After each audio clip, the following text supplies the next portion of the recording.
Live it up, live in the building, UPK. This is the Israelite School of Universal Practical Knowledge. Start out on 1 West 125th Street, all in New York. We are under commanding Giuliano. We've been teaching this truth since 1969 that the so-called blacks, Hispanics, and Native American Indians are in fact the true biblical Jews of the Bible, and that our oppressor is in fact the devil that the Bible speaks of. That's right. Tonight is the Brotherhood class. You understand? The Israelite School of UPK is the only organization on earth that dedicates a day in a class to teach brothers and sisters how to be brothers and sisters. Okay? Tonight we're going to have a heavy hitter in the building very, very soon. General Katham going to be in the building, so stay tuned. Make sure you hit that like button. Make sure you hit that subscribe button and stay tuned with Isupk Baltimore, you understand? Let me get are you a homeborn slave? I want to start right there. Okay. Of course, especially if you social media bound or what have you, y'all seeing the active protest against Asian businesses.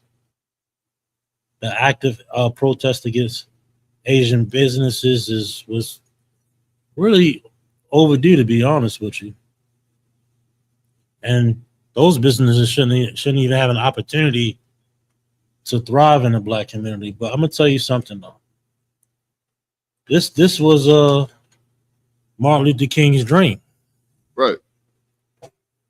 You understand? They sold us this dream of being all together, and this false hope of a utopia with the heathen and with the oppressor, as if we're going to prosper with them, when in reality we've been on the bottom with this so-called integration here. You look back 20, 30 years, 40 years, keep going back, you're going to see Pennsylvania Avenue thriving with businesses. You're going to see Old Town Mall thriving with businesses. But Al Sharpton, Jesse Jackson, the so-called Negro movement, the heads of the Negro movement or civil rights movement, had other plans for black people, or really had plans for the oppressor. When them files really come out, you're going to see who was the real ghetto informant. The FBI had a division in the late 60s and early 70s called the Ghetto Informant Program. This is a real thing. You can look up on the FBI website. Now, let me ask you this. Who was successful? Who was thriving in the late 60s and early 70s? And who did they take out? Fred Hampton, Malcolm X, countless other leaders that was, creating a uproar in the black community as far as unity and prosperity and a goal for liberation is concerned. Everybody understand. Come. But here comes Martin Luther King. Here comes Jesse Jackson, Al Sharpton, with their philosophies and doctrines. Let's get this scripture real quick. Come. To paint this picture here. Go ahead. Come, sir. Slaki. The book of Jeremiah, chapter 2, verse 14. Mm-hmm. Is Israel a servant? Is Israel a servant? We put ourselves in a position to be subservient to the other nations. We thought integration was going to better us. Joining the other nations, following their customs, following their ways. Now it only got worse in the black and Hispanic and Native Indian community. You understand? Buying black is a goddamn hashtag. It's a hashtag on the internet now.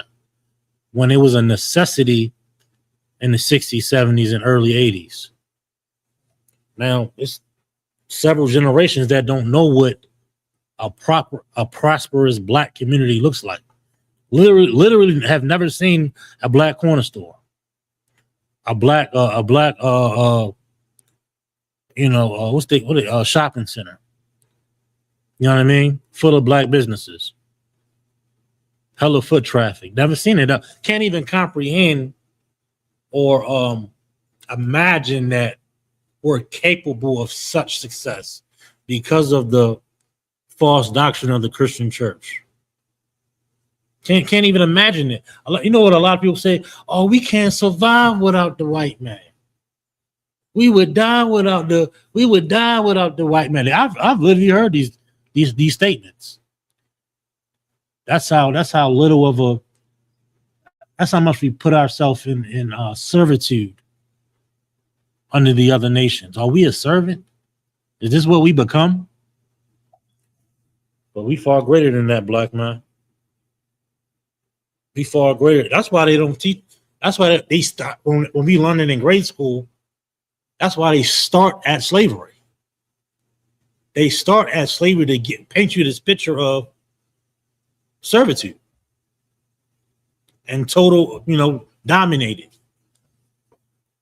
Anything else on here? We got more on this for sure. Okay. Is he a homeborn slave? Is we a homeborn slave? Is this our final resting place? You understand the conditions that we living in under this oppressor?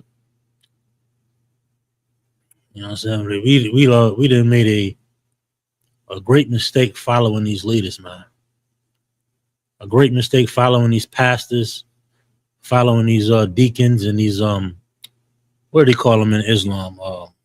Imams. Following these imams to water, following these politicians and what have you. They didn't push us further and further and further in the corner and in the hole. And now we slowly climbing out of this hole, this pit, because of the great mistakes that we made following these leaders, man. So much so that we become a servant, man. So much so that we become a homeborn slave. That's the conditions that we live in there, man. Any more? Why is he spoiled? Why are we spoiled? Why are we reduced to residue? Why are we reduced to powder here? You understand? We're going to drop that scripture there, man. But was there any more on that, or you want to expound? No, if I could, what you were saying was so heavy. I was thinking about it the other day. I mean, when I was going through the black neighborhood, and I'm noticing in the black neighborhood, it's nothing but chain restaurants. I mean, there's no, like you said, there's no bodegas, there's no mom and pop stores. I mean, if you want chicken, you gotta go to a chain restaurant. You gotta go to Popeyes. You gotta go to McDonald's. You gotta go to Burger King's. You gotta go to Wendy's. You gotta go to Chick-fil-A. It's nothing ran by us. I mean, that's a monopoly. It looks like, the neighborhood's coming up. We got McDonald's here now. But that's taking away your mother's business. She should be selling you those burgers, not some Edomite. 100%. Who don't live in the neighborhood. 100%. You could thank Martin Luther King for that. Okay. You can thank Martin Luther King for that. Go ahead, drop that. Give me First Ezra, the 8th chapter. You can start, I think, around 81, 82. Let me know when you get it. I want y'all to recognize and understand this. If you out there, if you want to, special, and then they voice this, so boastfully on the internet, Captain, about how they don't want to participate in the boycott. They want to be, they want to end the boycott. I'm waiting on the first preacher to say, end the boycott. Jamal Bryant, he said, end the Target boycott. Who in the hell told him to say that? When in the hell has he become the leader for black folk after what they did to black people when Donald Trump suspended the DEI? Let me get First Ezra, the 8th chapter real quick, man. Come. You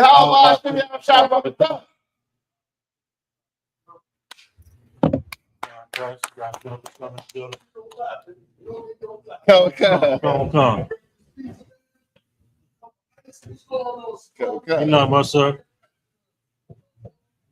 Come, sir. Come. John Kadam gonna be on station. You ready? To go at anybody, try to bring that spirit back.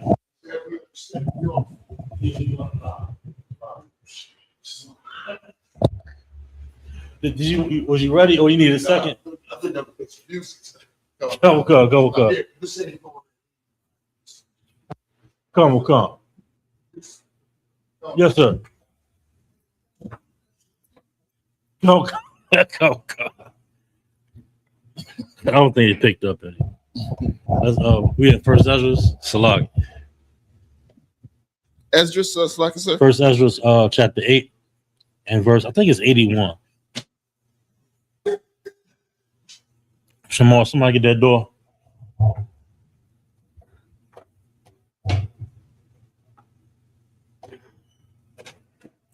Yeah, first, you got that apocrypha right there next to you too. Yeah, let me just go ahead. If that's it might be faster, Salag. Okay.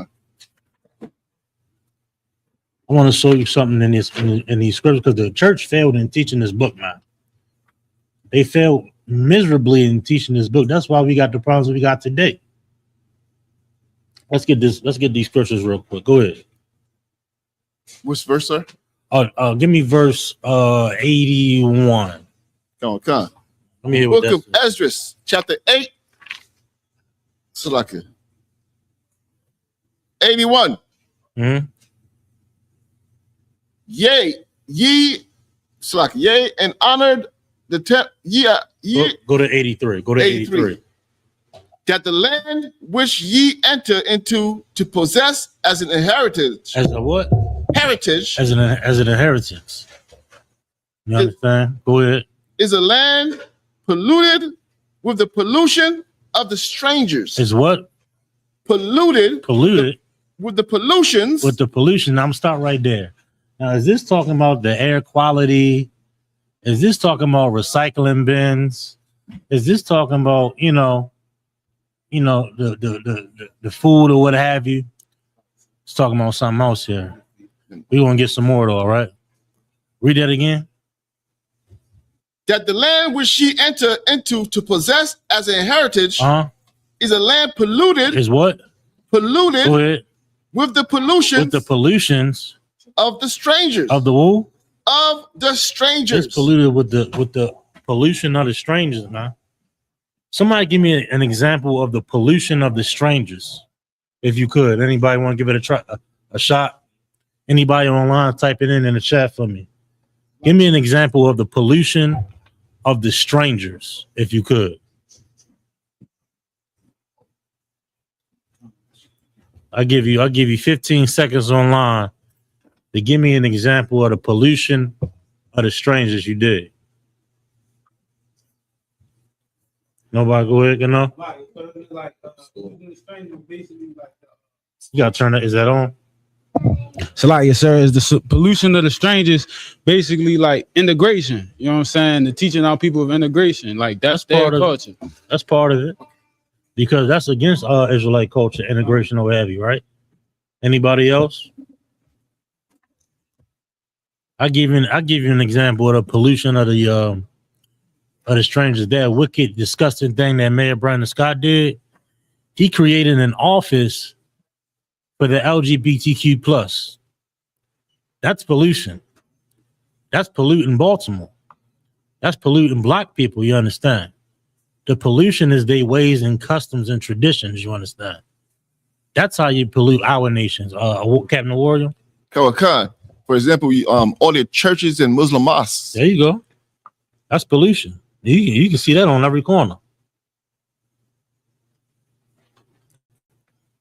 Following their ways, following their traditions. What's the next holiday? July 4th. You ready, sir? You know what I'm saying? July 4th or what have you. Everybody talking about a goddamn protest, but they getting their fireworks ready.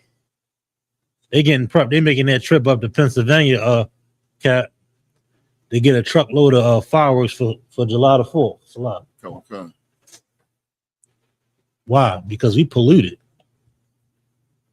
You understand? We in the murky waters of the heathen, so much so that we follow their ways and traditions. You understand? And that's the problem, man. That's why we in the state where we got to protest. Right. That's why we in the state where we got to boycott. when our ways and customs and traditions is already written down. Right. But we chose to ignore that. We chose to follow we chose to be polluted instead.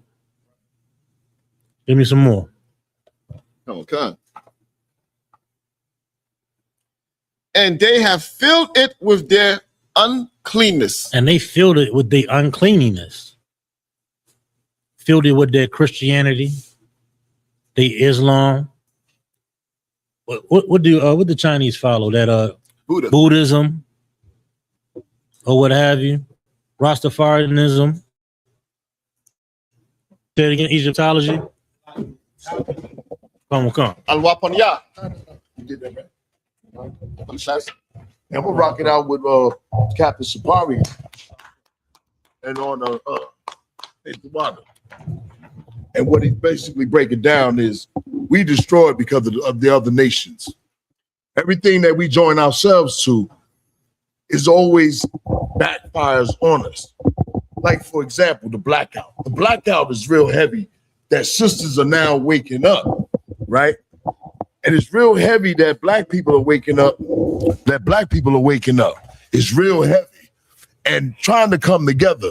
But without brotherhood and unity, right, is a thing that's always been lacking. You know what I mean? Like we come together all the time. We done came together right after slavery and built black wall streets all over the country. You know what the most important element or ingredient that we always lack is that we never put our trust in the Most High. That's right. Like that's where we lose it at. Like you can't unite with somebody that's worshiping Islam. That's why it's so heavy. He bringing out the pollution. You straight. You know what I mean? You straight. You know what I mean? You earned the right to be up here. You know what I mean? Like a lot of times, man, brotherhood, real brotherhood is really in the spirit of Christ, which is what the Lord wants. Like, can you imagine if these black women came together and these black men came together, and instead of coming together against the Asians, we come together under the Most High and let the Lord destroy the Asians. Like that's something different. Like when the Lord step in things, the Lord gonna permanently raise us up for good. Like we in the last days. You know what I mean? Like we got to come together. Give me that in Zephaniah. What is that? Zephaniah? Yeah. Zephaniah 2:1. Come. You know what I mean? Like we got to understand, like we always asking and getting on other black people about, you know, we need to have unity. We need to come together. Okay, when you come together, then what? Then what? Like what rules are we all going to follow? Right. You know what I mean? Like how I'm not going to violate you. How I'm not going to violate that unity. By coming up under the same laws, statutes, and commandments. Like black people, you know what I mean? The Lord is pushing the white man. He pushing the Asians. Soon we'll have a beef with the Arabs. Like black people are now tired of having, you know, the other nations, just trampling us under their feet. And that's supposed to happen. The Lord is supposed to wake us up. Like hopefully these classes will have more brothers and sisters come in.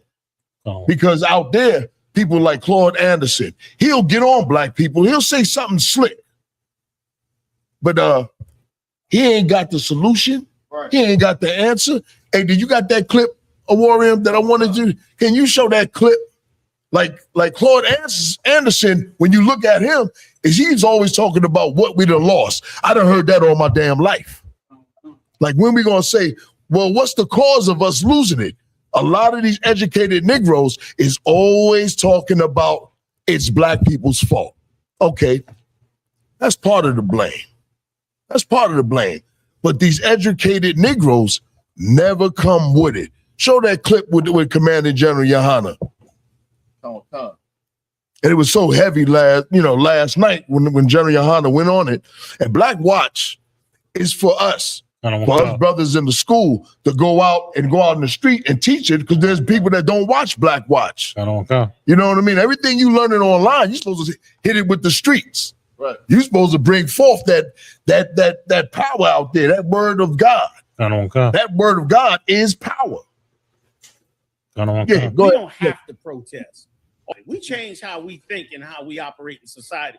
We'll fix more problems than we will ever trying to riot and throw Molotov cocktails at police officers. Anybody thinking that way is not thinking clearly. You should prepare for those kind of days when they want to attack us, but you should not be trying to create those kind of days because it will do us no good. You know what will do us some good? Don't buy no more Chinese food. That'll do us some good. You know what I'm saying? Let me tell you something. Like I saw a video. I don't know why I did not keep this video. I'm gonna see if I have this video. I'm gonna give it to you, Doc. Let me tell you something. Keep playing. I watched a video this weekend of a black girl, and she had a nail salon where she does nails. She's black, and she had this nail salon for years. Because of what happened with the Chinese nail salon, her business was exploding, and she was calling for another nail tech. And for the life of me, I wish black people could see that is the formula of success. The formula for the success is we don't go to no more of their nail salons. Now every sister needing a business can now go get a nail salon. And let me tell you something else too. Pause it for a minute. And that's heavy. You just let me know when it's paused. It's paused, sir. It's paused. The water. And that's heavy. Not only every sister, right? But imagine the young sisters come in here and you trying to help her with employment. Now imagine if we conquered all the nail salons, our younger sisters would be employed. Now you can't say that they on welfare. Right. They, you know what I mean? They collecting food stamps. Now she'll be able to provide for her own. Especially a young sister that might be even in high school. That could be her part-time job, just cleaning up the nail salon. You know what I mean? Like what he's saying is the solution. Go ahead, finish playing.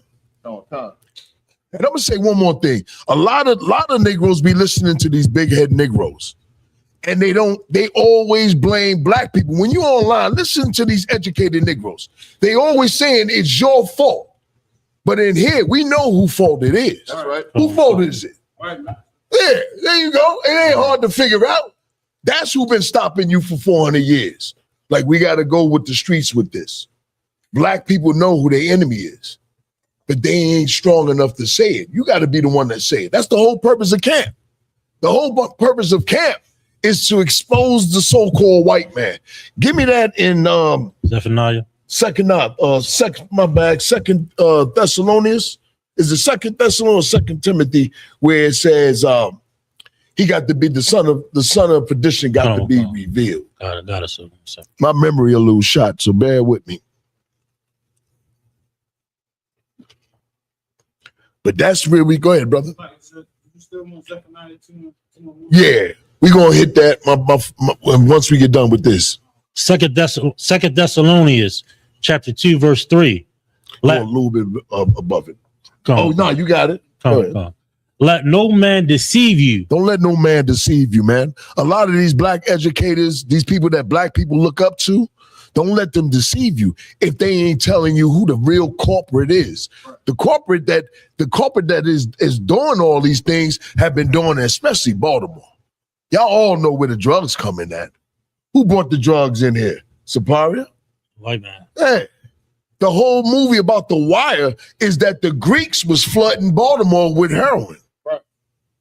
The same thing in New York, the same thing in Jersey. Like, these are the things that we got to wake our people up. Like, the white man nobody wants to say it, man, but the UPK. Like, you got fake Hebrew Israelite groups running around and it's telling you that the white man ain't the damn Edomites. Like, how ridiculous is that? When half of these break-off groups was broke off from somebody that was broke off somebody that was in the ISUPK. Like, you thinking you battling some Hebrew Israelite. Right. He's a branch that been broken off. And now today he want to tell you that the Edomites ain't white people. Right. Everybody's a sellout. Right. That was a known word when I was coming up. You call somebody Uncle Tom or a sellout, he went off. Now he got to prove that he ain't selling his people out. Like, we got to get it back, man. And we the men that's going to have to do it. That's right. When you hit these streets, man, you got to go out there and say what we say. Don't hold back. I know a lot of us, we want to come out and we want to do certain things. Nah, blaze that street corner. You know what I mean? I used to go out there and I blaze. I'm going back out there. I'm gonna get back out there with y'all. Goddamn right. You know what I mean? I mean, you know what I mean? We ain't got to clap. That's my duty. You know what I mean? But I got to get back out there. You know what I mean? Okay. You know what I mean? So we can blaze this corner, man, because the time is short, man. The more brothers we wake up, you know what I mean? The more we wake up, the easier the work is. More hands make less work. You know what I mean? If you got 20 brothers, you got a job to do, you get another 40 brothers in here, guess what? The work gets a little bit easier and we can spread a little farther out. That's right. That's the whole purpose of being in the UPK. The UPK ain't just to fix yourself. You got a lot of work. You got to fix yourself. You got to fix your woman. You got to fix your kids. And you got to go out and make some money for yourself. And then come back in here and teach the people. Like your job is a rough job. That's why a lot of internet dudes, they don't want to do what you do. I don't have no respect for them. Now, I'll give a little respect to the ones that support us and say, you know, nah, I like what they saying. You know, they might not be weak enough or strong enough to be like you. Like, think about it. They may not be as strong as you. But I don't commend them for not doing nothing, but I don't even say nothing to them. You know what I mean? Like, we got to, you know, wake up. And y'all should be here and not here. You know what I mean? On the next go around. Go ahead, brother. Read it again.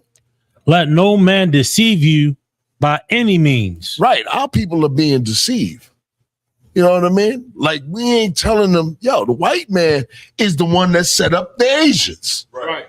You know what I'm saying? They the ones who set up the Asians. The white man is the reason why the Latinos is coming for a better life. Because the white man is making sure Nicaragua, El Salvador, Mexico, Honduras is in a bad predicament the way it is because the white man is starving them. Right. They got natural resources.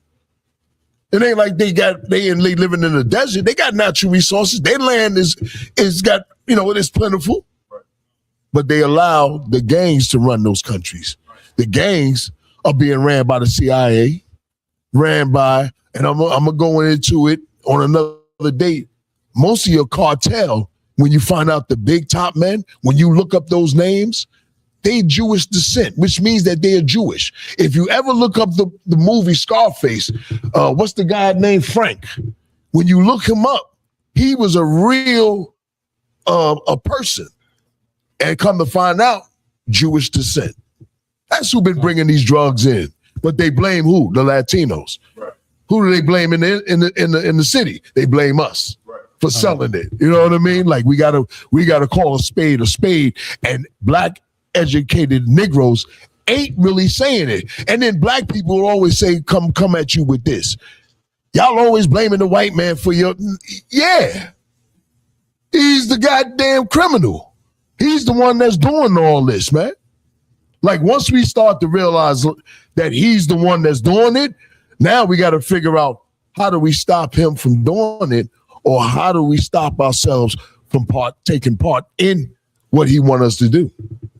And it was heavy yesterday when Commander General Hanna said how the rap industry, how they ain't nothing but a bunch of informants. Right.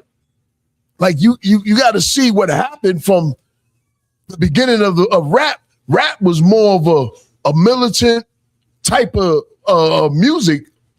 Whereas certain rappers would express what was going on in the black community and how we felt about America. Why do you think PE said, motherfuck him and John Wayne? Right.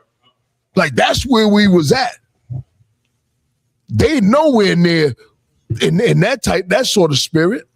They tell you murder another brother, duct tape his wife and kids and all that from motherfuck him and John Wayne. That's right. You know, I got a letter from the government the other day.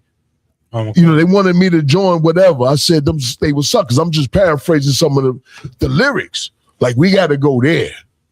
Like, right now, it's in the air. And we inside the ISUBK, you got to take opportunity to blow it all the way the F up.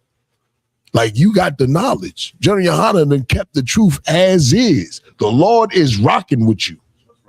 The Lord wants you. I guarantee you, you'd be surprised how many people really be watching the ISUPK.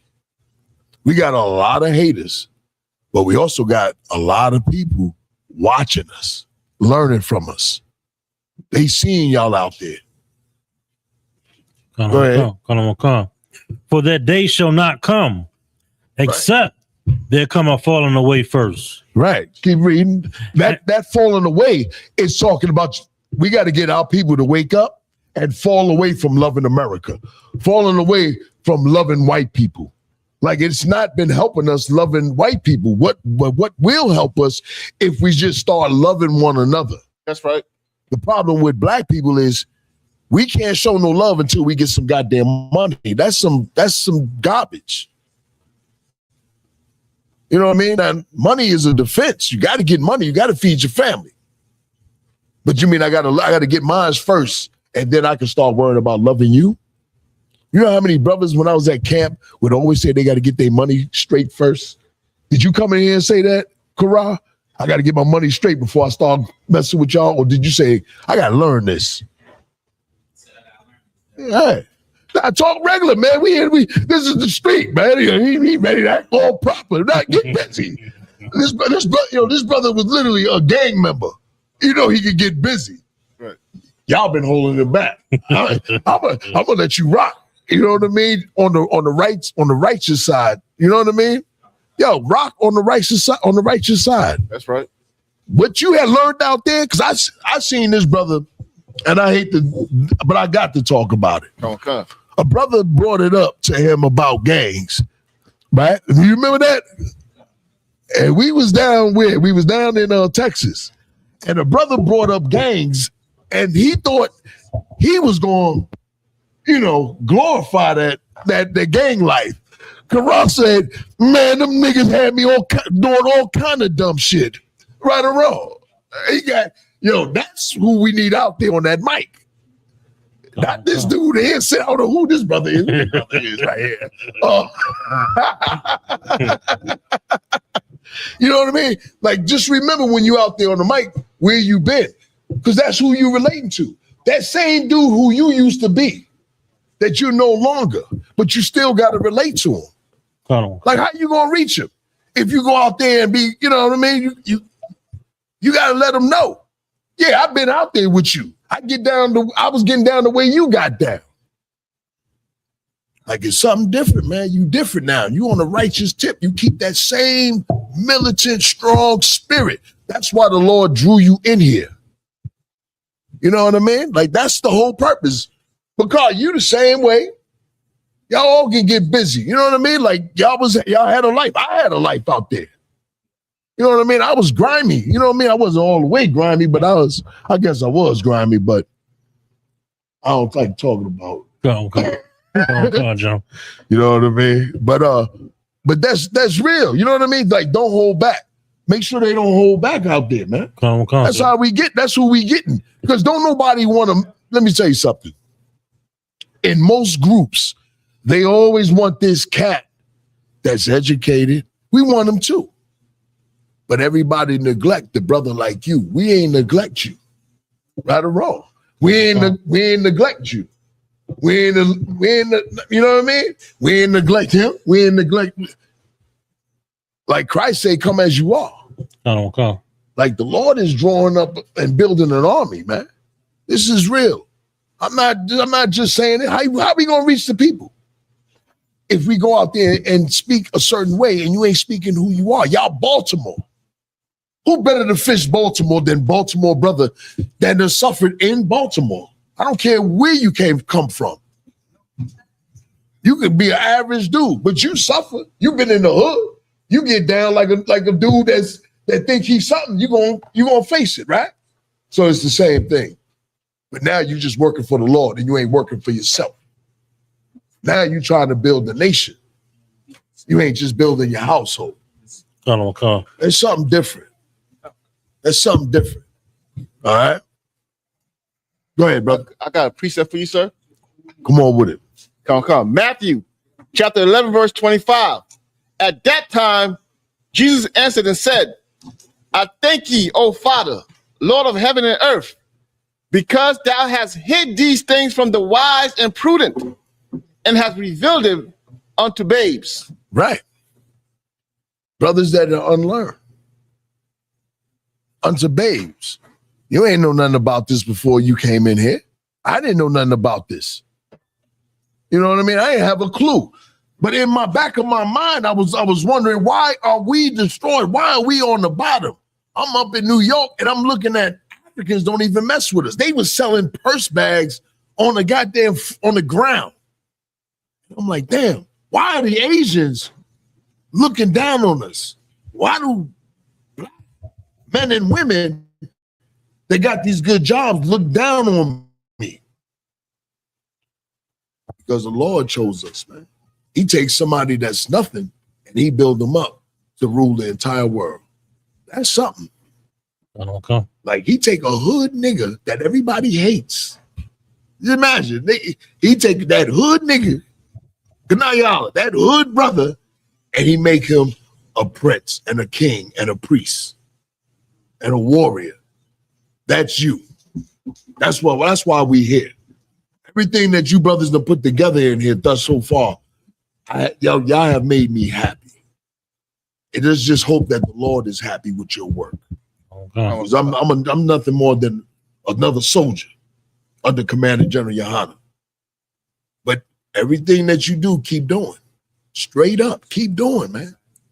Like we trying to rock.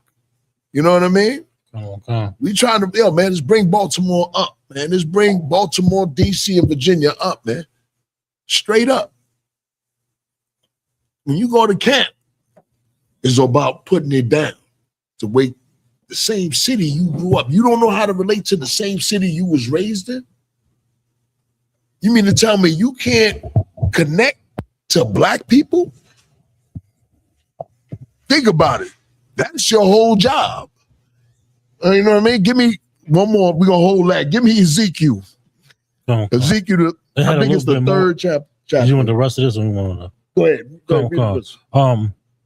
Salakia. I done ran off. Salakia. Except that. Salakia, do you want a plate now, sir? I ain't worried about the food. I'm worried about putting it down. I'm giving y'all food now. Y'all don't need no time. Stop. Except they're coming falling away first, and that man of sin be revealed. Anybody want to take a jab at it and just break it down? Why not we? Yeah, come on with it. Let me try Ganaya Olive. Yeah, that's what I like. And go ahead. Like, sir, the man of sin, that's basically be revealed, basically the white man.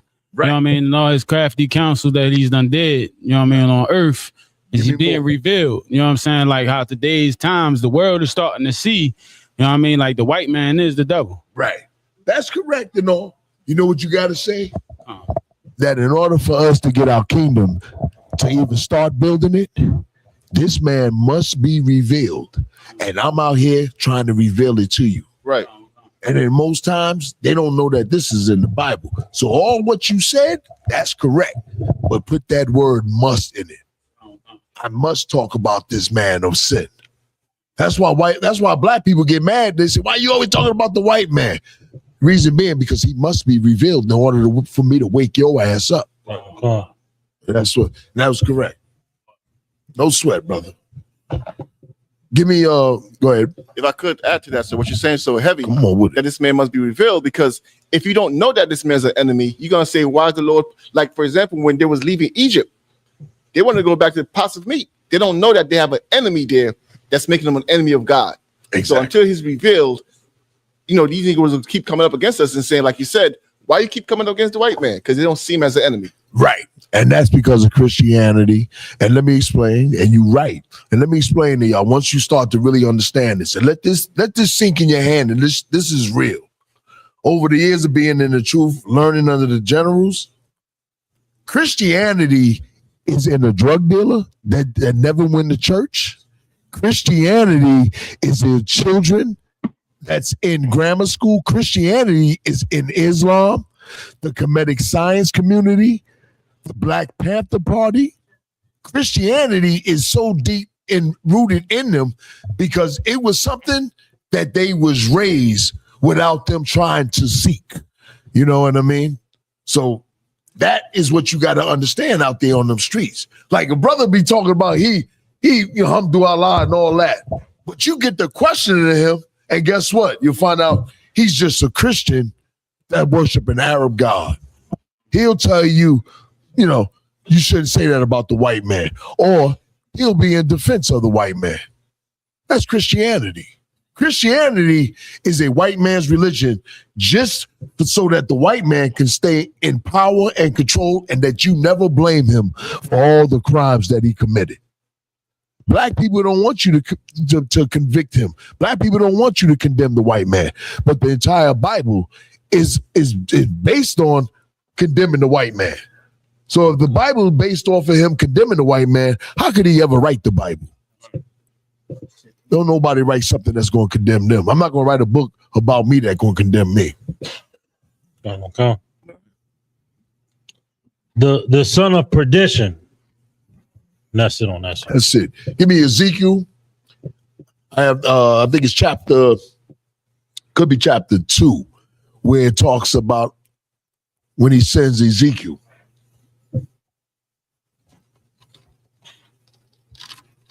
Let me know when you got it. But that is the whole job, man. The whole job is you clocking in on scripture breakdown. You talking about the great army? Nah, not that. I know where that is at. It's like 2 or 3. Language. The language. Not sent to a people of a strange language. Anybody have it? A strange language? Strange language? Yeah. It's either chapter 2 or chapter 3.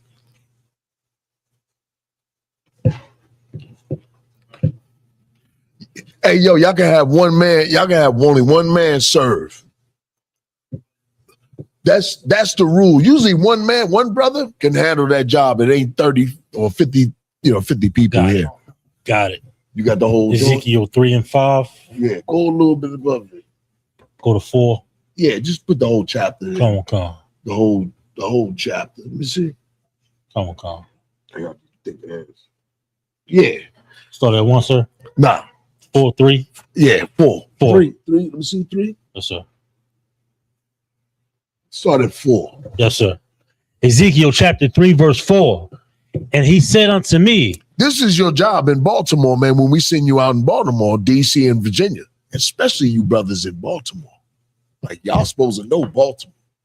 Like, y'all know the spirit of Baltimore. What's the spirit of Baltimore? Let's be honest. I'm going to ask the brothers in Baltimore. Come on, tell me the spirit of Baltimore. Go ahead. Come on, brother. Give him the mic. Give him the mic so the people can hear.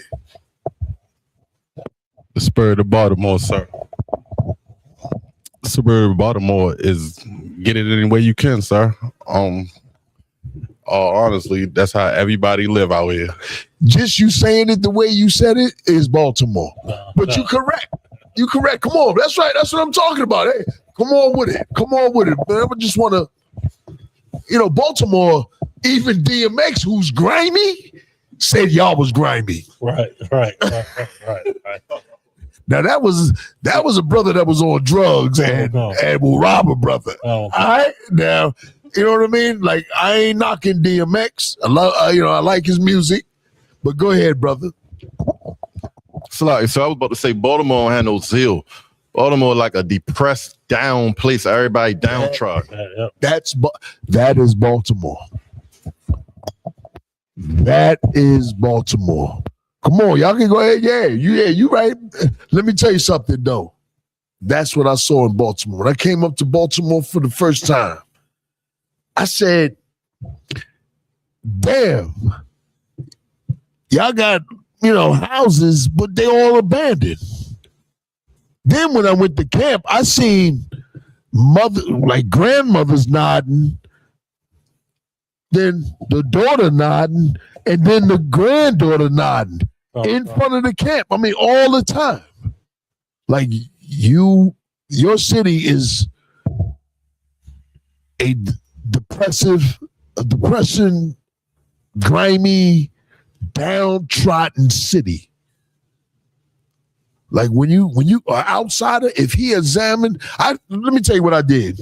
I'm gonna let you speak. I'm gonna tell you what I did on that note what you saw about.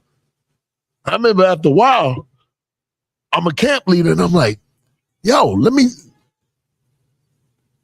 they on dope and they selling dope right in front of the camp. Right? They over here in front of the camp. Dudes would come in the camp, tell the dude that he getting ready to sell, come in the camp so cops won't see him because we had a little crowd. I called General Hyman. I said, General, man, everybody on dope. He said, Katham. I was always on 5,000. He said, Katham, stop talking about drugs. Because I was like, yo, they all on drugs. They beat down. And he told me to stop. He said, find another way to talk about it. Because those drugs are being pushed by who? Come on, man. Y'all can say it. Hey, come on, man. What's up? You got the mic? Yeah. You White man, sir. You know what I mean? You the one that was peddling them drugs, huh? but on the real note, that's Baltimore. Go ahead, look up. I was gonna say the spirit of Baltimore is like it's like a brother who tried his best and nothing ever worked. So now it hurt him to hurt you, but he gotta get it. And what happens to him? He gives up. Yeah, he gives up. He give up all morals. That's exactly every answer that y'all gave is correct. Now, what are you gonna do? You know what I mean? Here's what the Lord sent you out to do. Read. Come. Son of man, go. Get thee unto the house of Israel. Right. You got to go out and go to the house of Israel. Like, think about it, man. Your whole job is to go to the house of Israel. Where's the house of Israel? Out in these streets, man. Out in these streets. Read. Come. And speak, Slakia, and speak with my words unto them. Right. Speak my words unto them. What are his words? In the Bible. Those are his words. That's your job. Your job is to go out here and start teaching black people, yo, this is what the Lord wants. In order for us to rule, you got to do what you got to do. That's what the covenant is about. Your ancestors then signed an agreement or pledged an agreement with the Most High, just like a basketball scholarship. You know what I mean? Like if a basketball did something wrong, you'd be like, well, he messed up his contract. You know what I mean? Nike did what they were supposed to do. But that ain't the same when you look at God. You think God is just supposed to honor the contract after you keep breaking it.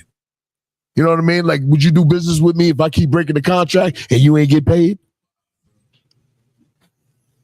You got to look at it like that. You got to say, man, I got to honor this contract. That's what the ISUPK is based on. You going out fishing, getting men and women so that we can honor the contract so the Lord can even look our way.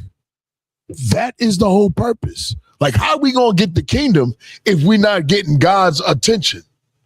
How do we get God's attention? By obeying God. Now, that's good for the other brothers that are on the internet. But you soldiers, what are you supposed to do?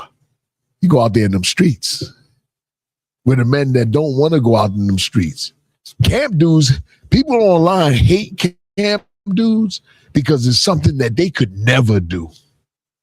And y'all like doing it. Right or wrong? Right or wrong? Yeah, it make you feel like a soldier. Like, yo, listen, man, I'm working for the Most High. You know what I mean?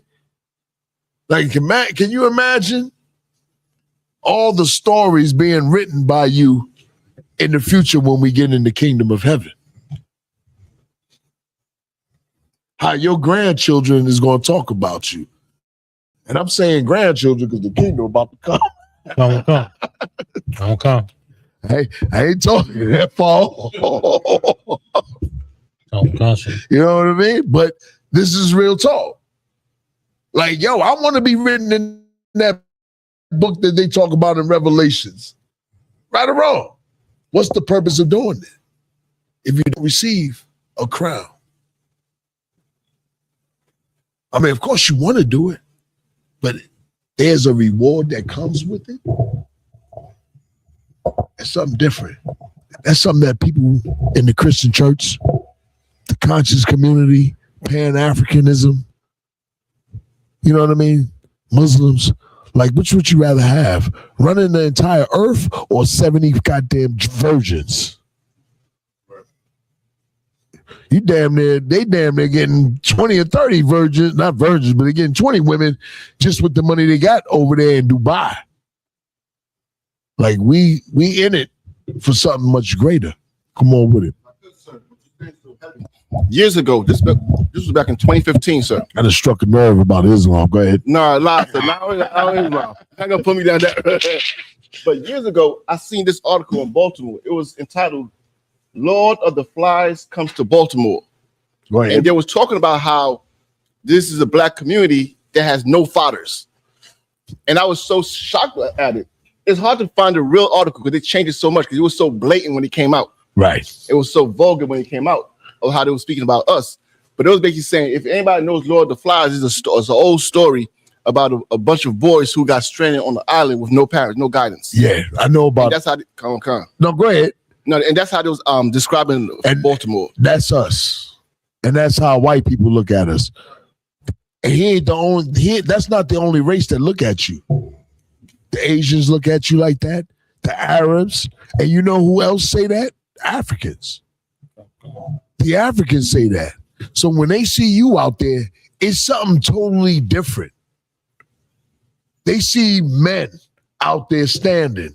Like, how you gonna be a Hebrew Israelite and you don't like men out there on the street corner telling black people you're Israelites? It's because really they Christians and they hate black men that stand strong. A lot of these Hebrew Israelites. The camera center. Everything center. Yeah, the water. A lot of them, man, how you gonna hate Hebrew Israelites that go out there in the streets and speak for Hebrew Israelites? Which means you Old Testament Israelites or I call them Jewish niggas. You don't even like Israelites. You don't even like your own people. Right. Like, that is crazy. You know what I mean? Like, how you gonna be an Israelite? And then you got the other Israelites that want to be good nigga Israelites. That's why I be online on the internet. When you ever see me on Facebook commenting? I'm analyzing how niggas think. You know what I mean? How they feel about different things that affect the black community. You know what I mean? Like for instance, let me read this scripture. I'm gonna go on. I'm gonna speak on another topic. Come on. Black, sir. Come on with it. If we have any questions online or in class with General Katham, please raise your hand. Yeah. Go. You ain't even got to worry about it. I'm gonna pick them anyway. I'll make y'all talk. All right. Go, get thee unto the house of Israel and speak with my words unto them. And the Lord ain't saying it soft. He's saying, get thee to my people Israel. That's what he's saying. That's why camps are so important. If you got time and you off that day, go to camp. Even if you got to go to work afterwards. That's what the Lord is saying. Man, get thee. People need help. We've destroyed. We destroyed for what? What did we destroy for? Y'all could just say it at one time. You know what I mean? Because y'all all know it. You know what I mean? Like, that is real. We all know it. And what knowledge are we talking about? The knowledge of the Most High. The knowledge, the information that they're Israelites. If you find out you're an Israelite, then you might start to search the Bible to see what an Israelite's supposed to do. What's his or her culture? to become an Israelite. That's what a Muslim does. In order for him to be a Muslim, he do the necessary things for him to be a Muslim. A Christian, what he does is do what the hell he wants because he don't give a damn about a goddamn thing. That's Christianity. All you got to do is profess Christ is what? Lord and Savior. But not in here. Not in here. You got to start following the feast days, following what you eat, what type of woman you would mess with. All these things add up to who you are. That's why when you out and about and not in class, you still got to be a Hebrew Israelite in the Isupk. You held accountable for what the things that you do. People watch you. You may not think they watch you. You think you're going to walk in the store and walk in your neighborhood with that on into your house and they not question, and somebody say, what is that? And they're going to say, yo, he's one of them Hebrew Israelites. All the time. If I could, so I could keep interrupting. So what you're saying so heavy. It's fine. You know, you said something just now, and when it comes to other religions, and I realized that other religions, every time you join a religion, you join a culture now. So, for example, if you join the Muslims, all of a sudden you're saying Assalamu alaikum. You've never said that before in your life. That's not even your language. That's Arabic, right? If you join the white man, you start saying Jesus loves you, Jesus saves. You start bringing on terminologies that you've never used before. But this is the only place in ISUPK where you're not saying something new. You just return to your culture. Right. And that's it. Salak. Or who you are. Come on. Who you really are. And they get mad about you finding out who you really are. I'm the type of dude coming up that I love it. I love the hate. Like, it should make me stronger, man, that everybody hate. Not everybody, but people hate what we saying because what we saying and what I'm taught and trained to say is of the Lord. That's right. Commander General Yohana always said, he said, this ain't something I came up with. This is something that was given to me and taught to me. Which means what? It ain't about him. Which means what I'm teaching, it ain't about me. It's about the Most High. Like what you doing, Hebrew class, it ain't about you. It's about the Most High. And give Ramak a hand. 360 degrees and keep doing what you're doing. The class will get bigger. Don't sweat it. You keep doing. You commit to yourself, man. Everything that you're doing, you commit to it. The water to the socials, the media, y'all surprised me. Ramak, you and him on the real tip, y'all surprised me. I sent this brother a clip, probably 1 o'clock in the morning. Okay. I said, I'm thinking he's gonna do it, or we'll see it tomorrow. Okay. All of a sudden, 2:30. Get a text back. Sir, it's done. Okay. That is, read that part again. Okay, sir. That is what we need. Like, you know what I mean? We need brothers that putting in that work. Like, y'all really don't understand. Like, I used to never understand it with Commander Johnny Hunter, and we would go up to Major Council, and he would look at us and say, y'all look marvelous. I'm like, what is he talking about? You know what I mean? I'm not understanding it until he put me over camps and I watched men grow. And when you start to see brothers grow, and you be like, damn, like you're going to see brothers, sit different, talk different. And when it hits you, you're going to be like, oh, I see. You know what I mean? Like, I see. And I'm going to get to know you too, brother. Don't even sweat it, but I've been asking about you. You know what I mean? All right. You know what I mean? So keep doing your thing. And it's a fight. The first fight is yourself. How do you fight that fight? With brotherhood. This class is it not about brotherhood? Come. You know what I mean? Brotherhood is all about rank and order. Brotherhood is about you seeking a man that's over you who got more experience than you. And there's nothing wrong with that. There's nothing wrong with that. That's how you get fixed. That's how you're going to have to fix other brothers' lives. You went on a mission the other day. I need you to follow up on that, Sister Bacard. That was wonderful what you did, man. Give him a hand. You know what I mean? A sister was talking about committing suicide. I made a few phone calls, kept the sister on the line, told her, I said, can you put the suicide off until next week? You know what I mean? Like, I know she may not have wanted to commit suicide, but the point of it is that she was going through something crazy that she couldn't handle. And I had brothers on deck that showed up. That's the work that we got to do. That's what the Lord want to see. Like, really, we all in it for the Most High. The Most High will send more men in here when we start dealing with what the things that's in front of us right now. That's the brotherhood. Like, we work together for a common goal. Like that blackout, that would be a better movement if the ISUPK was in charge. That's right. Because now the Lord is not excluded. Black people want justice. They want peace. They want to, you know what I mean? They want to fight against racism. They want to fight against a lot of things. But God, who's the champion, he ain't never included. You know what I mean? Like, think about it. Like, if you was to get into a beef, right? And a serious beef, right? I'm talking about when you was in the world, who would you call? Nah, the nigga that get crazy, that get down. Well, that's the Lord, but except the Lord ain't gonna get crazy.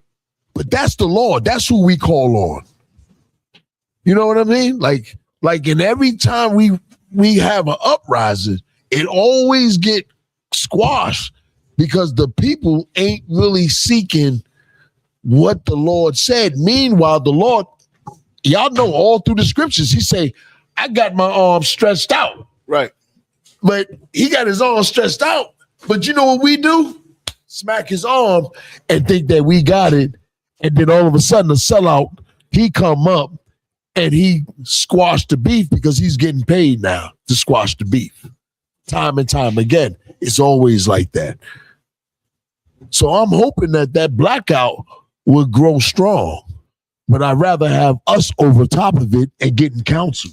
If I could, so what you're saying again is so heavy. So like if I keep interrupting, you bring such heavy points. No sweat. Because, you know, as you mentioned, like, all right, every other nation follows a dead man. I mean, you got to go back and find out what some dead Arab in the desert would have done. Right. But the Lord has given us living prophets. You know what I mean? The Lord says, I'm not the God of the dead, I'm the God of the living. Right. So he gave us prophets today, to you, Commander Johanna, all the generals, because we got something we can look at now. I mean, we got living examples to look at now and say, okay, that's how it's supposed to be done. We ain't got to go dust off no book and have some Arab explain to us something that we don't even speak their language. Right. I mean, so I just want to say, as they oppress us. As they oppress us. Like, that's an oxymoron. You know what I mean? Like, that's the whole thing with the black community. You know what I mean? Like, they not looking for God, nor do they know about God. So they should go seek and find out who's a man of God. Ice water. You know what I mean? Hey, you want some water? You want a water too, sir? Nah. You just want to raise your hand and one of y'all would come up and come by and he would just whisper it. Yes, sir. That's how it's done. But you know what I mean? So that's really the problem with all these. Every time we revolt, there's no guidance of a man of God. You know what I mean? Come on with it. Give him the mic so the people can hear you. Even that blackout, black people think they're united right now. Without the Most High, that thing might last 2 months tops. Yeah. You know, then they back there getting their eyebrows done, buying the weaves from the Asians, eating the Chinese food. You know, without the Most High power, you know, it's not gonna last. Exactly. You know what I mean? And that's really, that's the norm. Black people are like that tiger in Genesis, the 49th chapter, where it talks about Judah. We're like that lion that rises up for the prey. And then all of a sudden we start crouching down like an old lion. That been us. Why? Because they not seeking counsel. At least they supposed to like say, let me call them to see what to do. Like a phone, like Isupk is a phone call away. Right. It ain't like they gotta come to class and all that. They should, but it's not like they can go online and say, what do you think about the blackout? What do you think we should do? You know what I mean? Like that whole blackout done right, it could spread. Especially, sir, since our stance on the Moabites or the aka the Chinese man has not changed. Right. And I'm gonna tell you another thing. Chinese people's stance on black people have not changed. It's black people who are like reeds. I mean, going back and forth because something has to happen for you to get mad. But the Isupk, we've been telling you. In fact, I mean, the journalists, I'll say, we was right and y'all was wrong. And when you find you was wrong, you gotta go to the person who was right and say, okay, so what do we do? Right. Instead of just getting mad and acting the way you want to act, and then just returning back to the way you were before, because you're not even mad for that long. And that's correct. Because we always like that. I don't know if y'all saw that video with General Muhammad. The Asian dude was mad because General Muhammad said, why would I want to listen to Buddha? Oh, you mad? Because now you saying I got to listen. And I was there that day, and General Muhammad, he did his thing that I had to laugh. I don't know if y'all saw that video, but I'm on the podium supposed to read. I had to crack him because the Asian couldn't get it. Because the norm of black people is to be, and this goes to a lot of black people. The norm of black people, they think that they being kind to the other nations when they really being a slave. Like that's really what it is. It ain't about, you know what I mean? It ain't about us trying to like black people don't want to be an oppressive people. You know what I mean? Like we've been so oppressed, and I get it. But I'm gonna go out here and talk the truth that the other nations will be oppressed by us. You know what I mean? They still gonna have to pay for what they did, and I don't mind making them pay under the rulership of God and Christ. You know what I mean? Like I don't have no problem with that. You know what I mean? Like I don't have no problem with that. And it's about time that we, you know what I mean? Like black people start to wake up. That's why to me, right, on the real tip, I've always said this, that it's a blessing not a blessing. It's a good thing that Trump is in office. Because you know how many years I've been out there and how black people been loving white people? I am so goddamn glad. I am so glad. Because when Obama was in, it was hell trying to wake black people up. They thought everything was okay. Black people was like, why are you talking about white people? We had like, can you imagine you go every week for years, in camp, and black people hated us for talking about white people.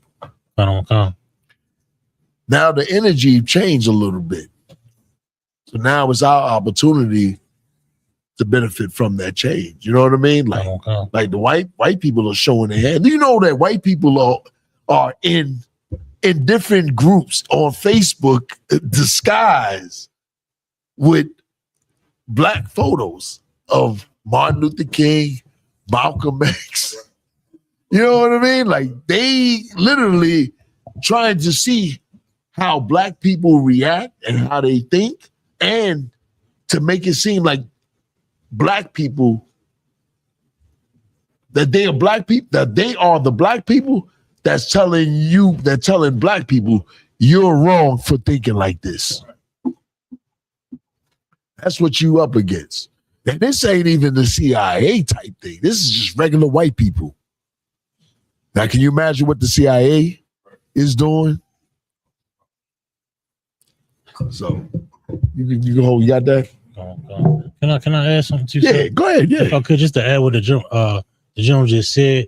Also, they're revealing themselves. this is what's being revealed is the true character of the white man. Right. That's why Donald Trump is such a perfect indicator of the end times. Right. You understand? Like his demeanor, his character, his hatred is a perfect picture of white supremacy. Is the perfect picture and true image of how the other nations really feel about us. Right. What they've been holding back. Come on. You know what I mean? For years. They hate you. Right. They hate you. Right. You know what I mean? Go ahead, brother. Get a mic, though. Donald Trump allowed our oppressors just to take their masks off and be their real self. Yeah.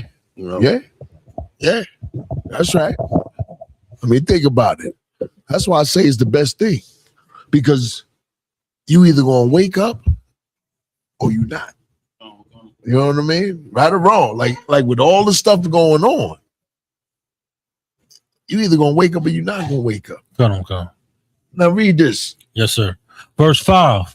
For thou art not sent to a people of a strange speech. Right, Baltimore. You ain't sent. We're not sending you in camp to strange people.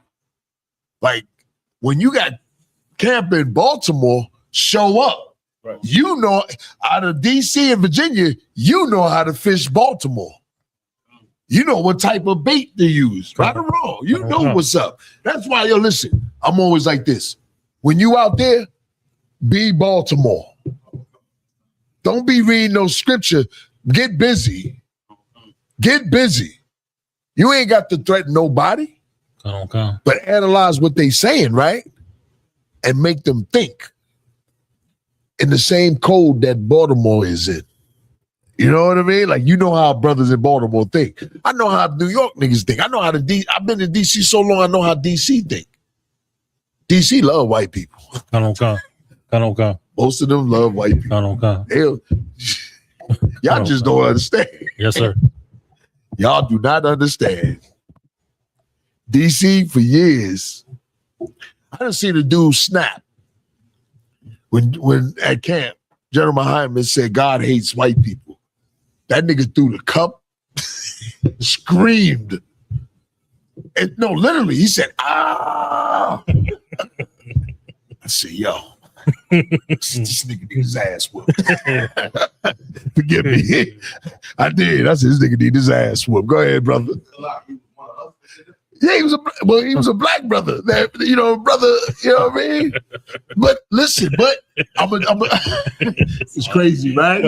Listen, that's why when brothers be talking about they against camps, let me tell you something. The best experience is out there on them corners. If you a dude that was out there in them streets, or never a brother that was out in them streets, the best experience to understand people on them streets is camp. You want to understand black people? Go to camp. All types of black people walk by the camp. I'm telling you, it's the best experience. Where you gonna get that at? You ain't even gonna get that on TV. Right.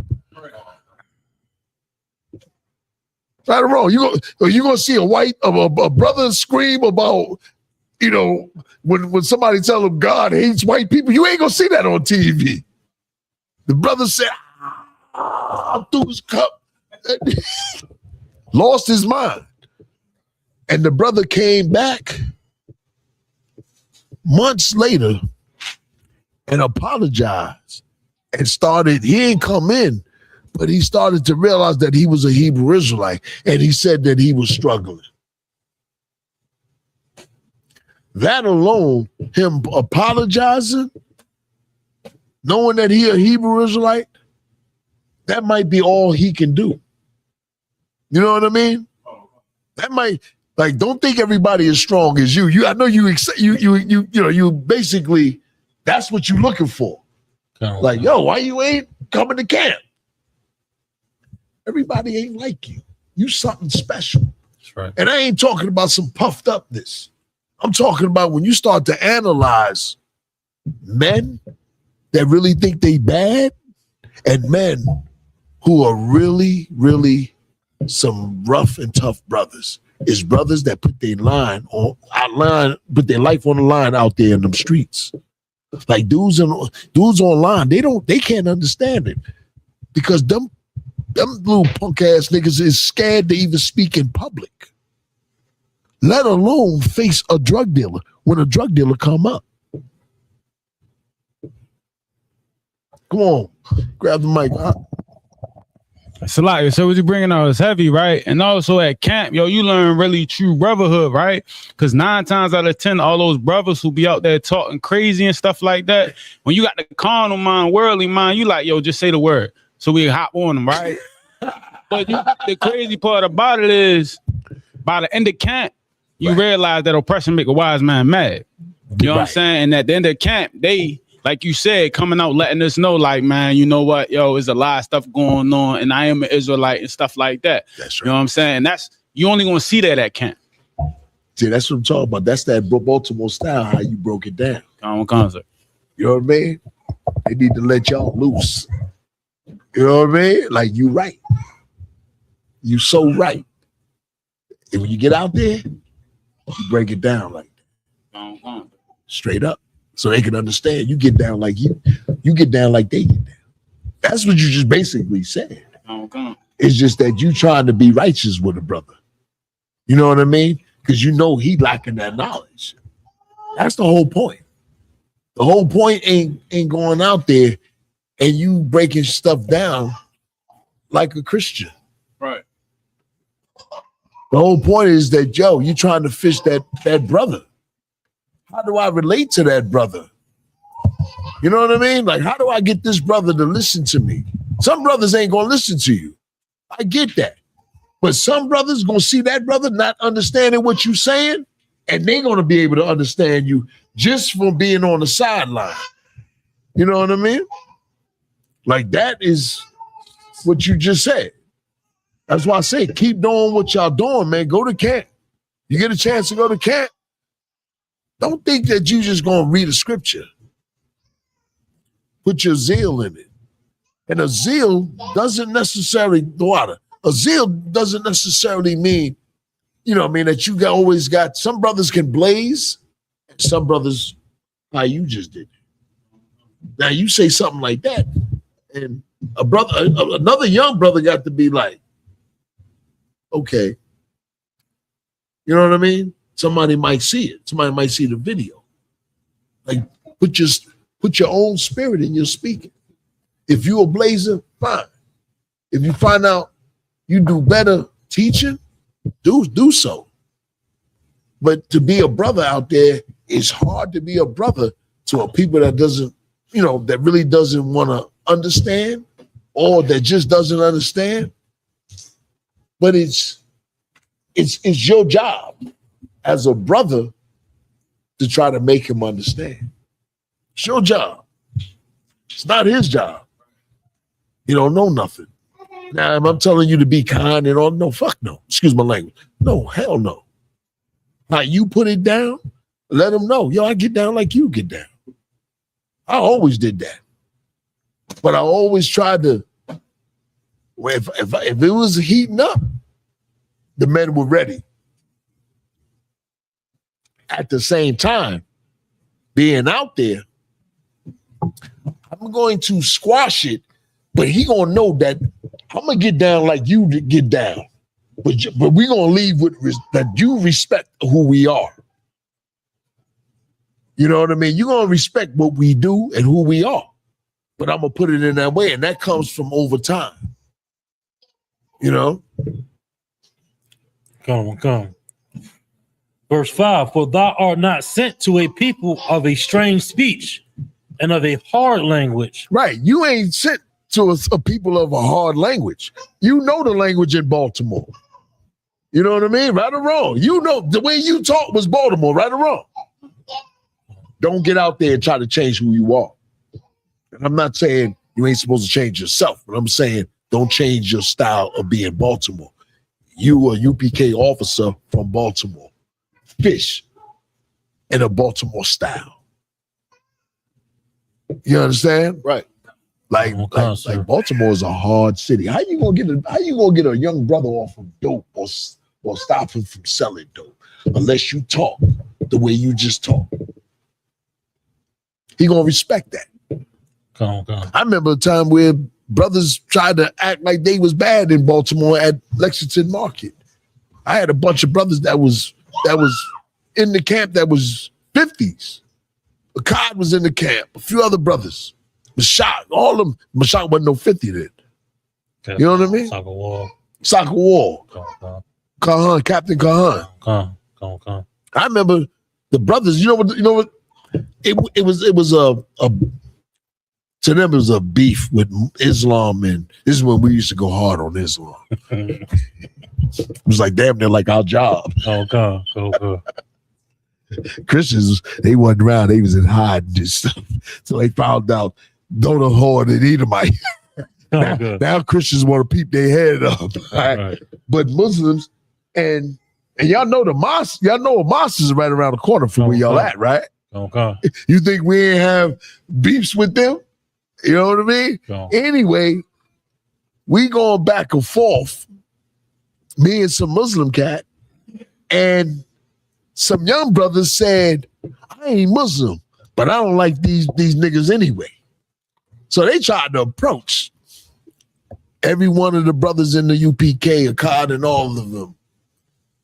They had a stance, and they let them brothers know. But the brothers was on point, waiting, listening.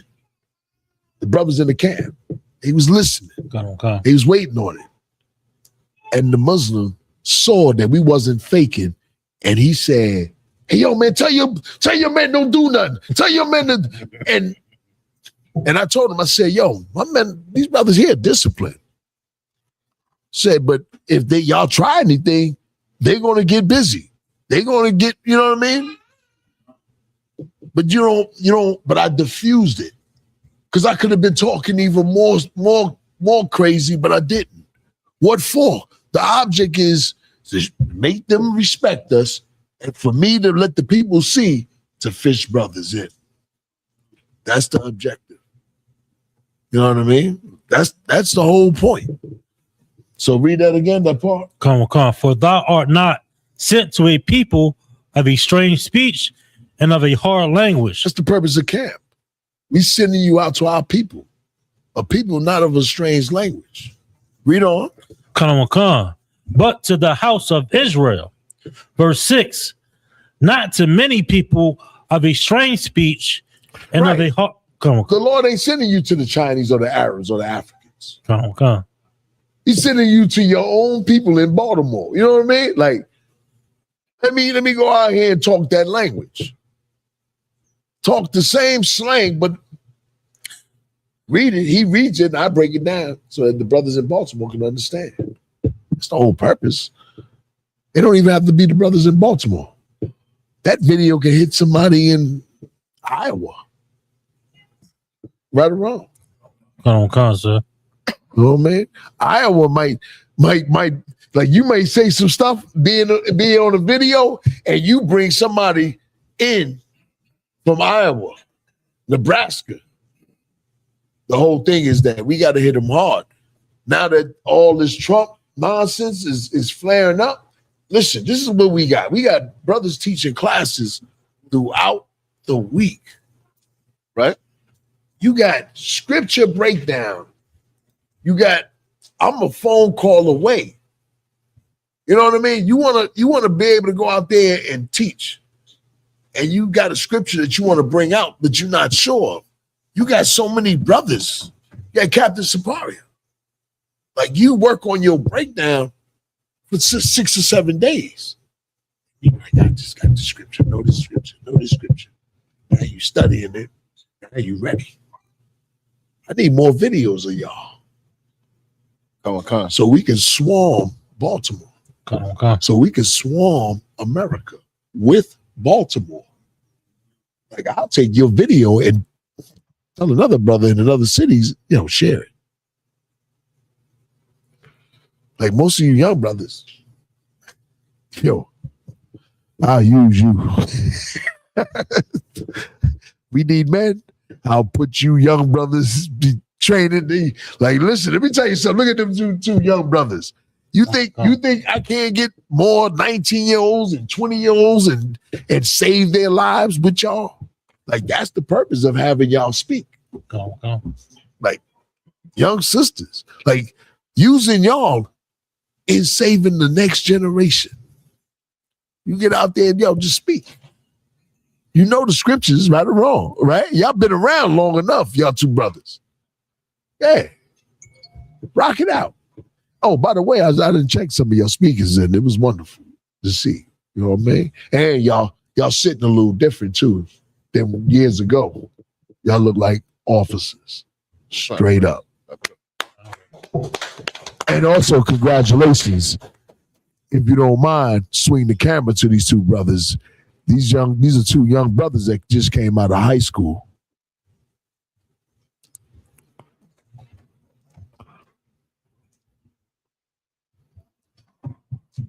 These are two young officers. Just came out of high school, went through Hebrew Academy. You know what I mean? Look at them. Them brothers look rough as hell. You know what I mean? The water.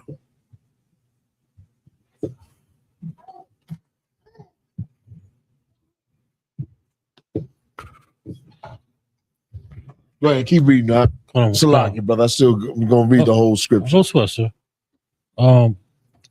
For thou art not sent to a people of a strange speech and of a hard language, but to the house of Israel, verse 6, not to many people of a strange speech and of a hard language, whose words thou canst not understand, surely. Meaning this, you ain't sent to a people that can't understand you. Come on. That's what it means. You sent to the same brothers that can understand you. They know what you're talking about. You know? Come on. Surely had I sent thee to them, they would have hearkened unto thee. Right. He's saying if you would have said, I'm going to ask y'all, what is he saying there? Don't get scared. I mean, there's nothing wrong with being, go ahead, get the mic, pass him the mic. Oh, yeah. Nah, we got you passing the mic. Read it again, sir. Yeah, please. Come on. Surely had I sent thee to them, they would have hearkened unto thee. Read the whole thing again so you can see it. Come on. Verse 6. Not to many people of a strange speech. Stop. Come on. What's that? Just that part alone. You want me to read it again? He said, not to many people of a strange speech. Right. So,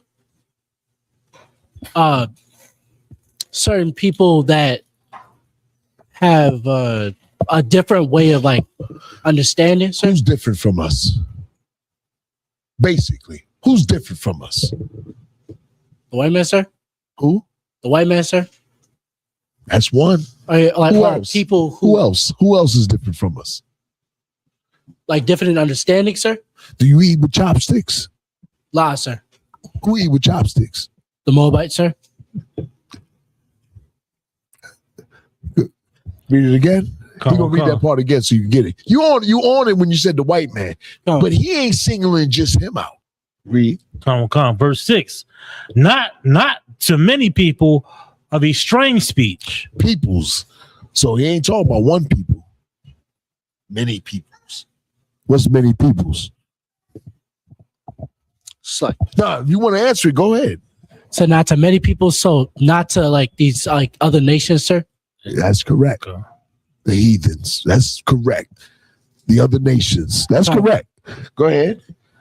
No, you're gonna hold the mic. You're gonna break this down. Right.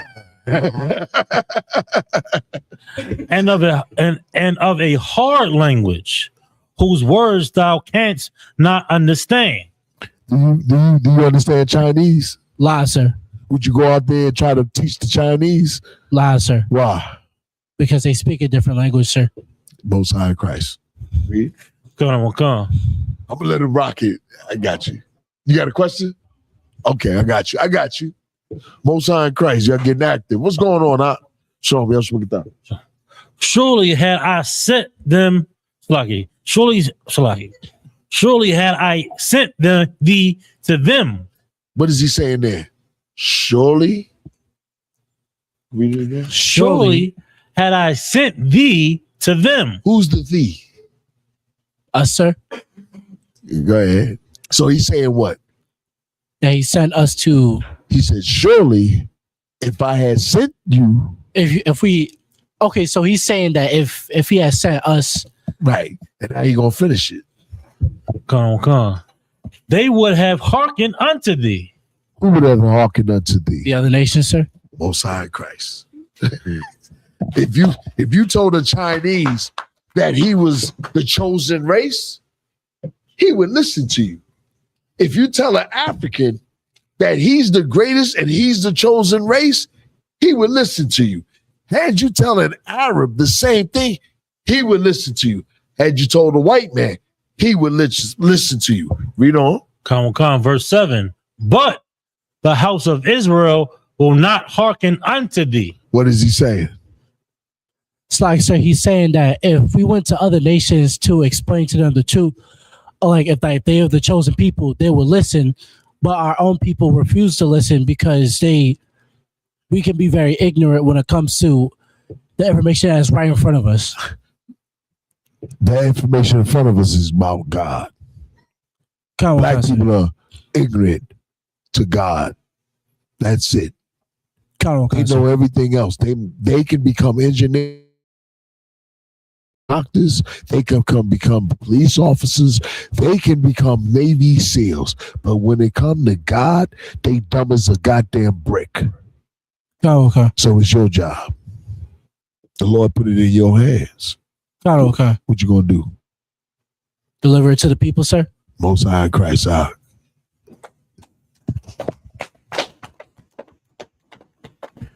I got more. Keep the mic.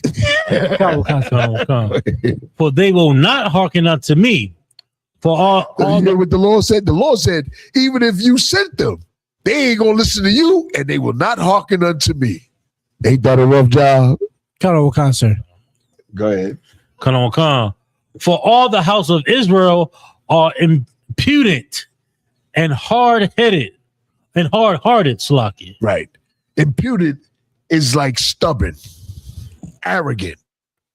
Like with their ignorance, they arrogant with it. Oh man, you believe in that white man's Bible.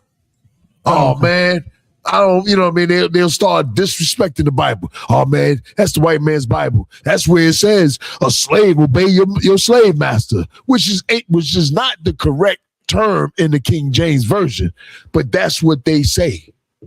Meanwhile, they're the same goddamn. They more of a slave than you are. You're more free than they are. Read on. Verse 8. Now I'm gonna let you break this down. Behold, I have made thy face strong against their faces. Why did the Lord? What is it saying there? And then why? I have what? Made thy face strong against their faces. Read it one more time for him. I have made thy face strong. The whole thing, so he'll get it. To verse 7? Nah, just 8. With the face. Come on. Behold, I have made thy face strong against their faces, and their forehead strong against their foreheads. Verse 9. Hold up. Now, he's getting there first. He's going to break yes, it down. Yes, sir. So, just let him know if you need to read. So I got the understanding. Oh, you bold, ain't you? Oh, sorry. Yeah, that's what we need. He's saying that when we teach to have like not only like the determination, but the fierce countenance. Is that the right word, sir? To come about it. Because say it in a street terminology. I'm nodding in front of your camp and you speaking, but I'm looking at you nodding. Sir. So he gave us the and look. I'm looking at you like. Sir, he gave us not only the look, the strength, the confidence to speak. Because when we speak, we're speaking out to our people rather than going and hiding in our houses and speaking to our own families, because we're trying to bring back our people to the law. To Allah. Y'all always run back to law, statutes, and commandments when y'all out there. Read it again. Come on. And just listen what he's saying. Listen what he's saying. Hold on. Just listen to what he's saying and visualize it. Behold, you out there at camp, right? And you speaking, but you looking at the men out there that actually don't like you. Read.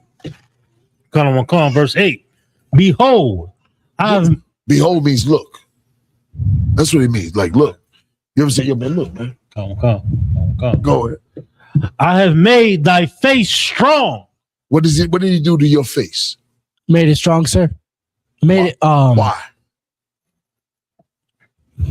He made it strong to not only show that we're serious about what we're doing, but you getting it. Go ahead. No, I'm gonna finish it then. Come, sir. Keep what you just said. He made our face strong. That you said we are serious about what we doing. Read. Against their faces. Why against their faces?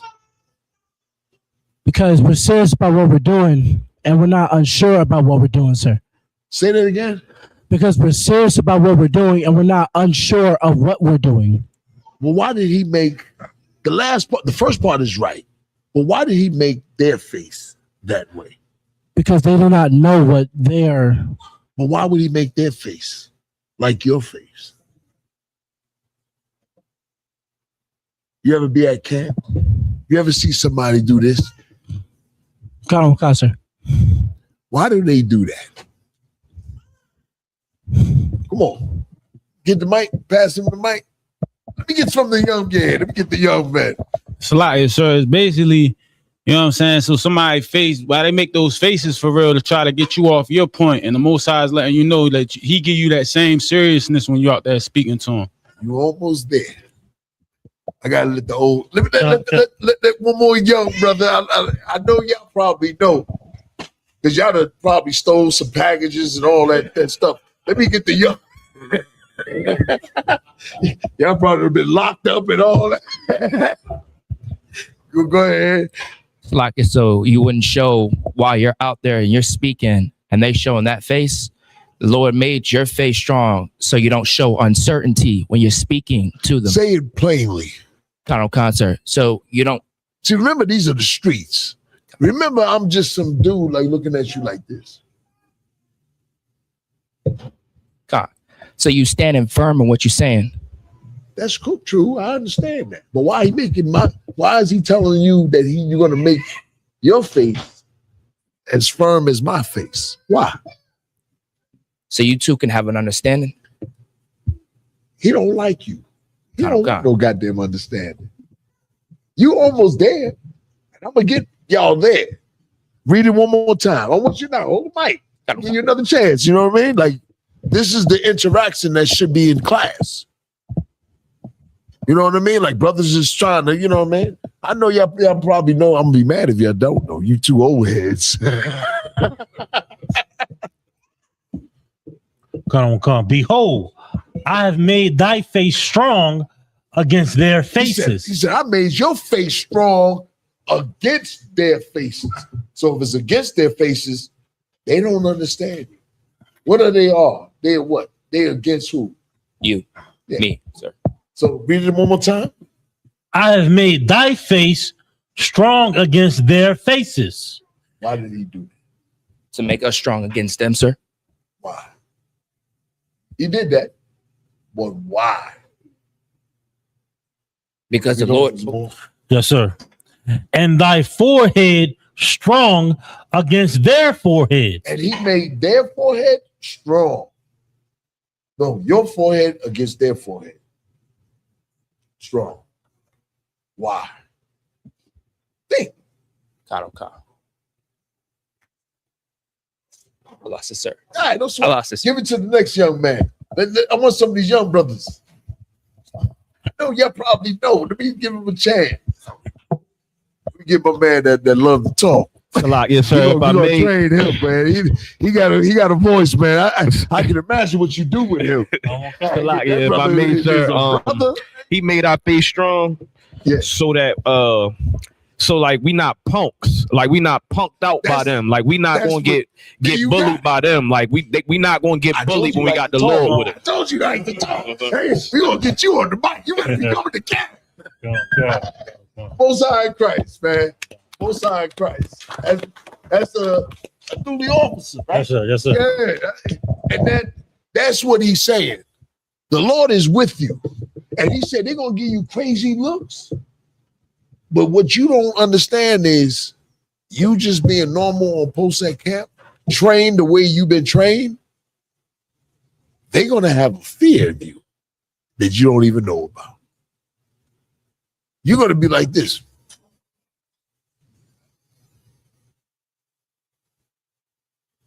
Come on. And they're gonna perceive you because of the Most High. They're gonna be scared of you. Come on. All you got to do is do your job on post. You don't have to show no facial expression. Just be an officer on post. And just the way you look like right now, you look serious. That's what the Lord said. He said, don't even worry about that.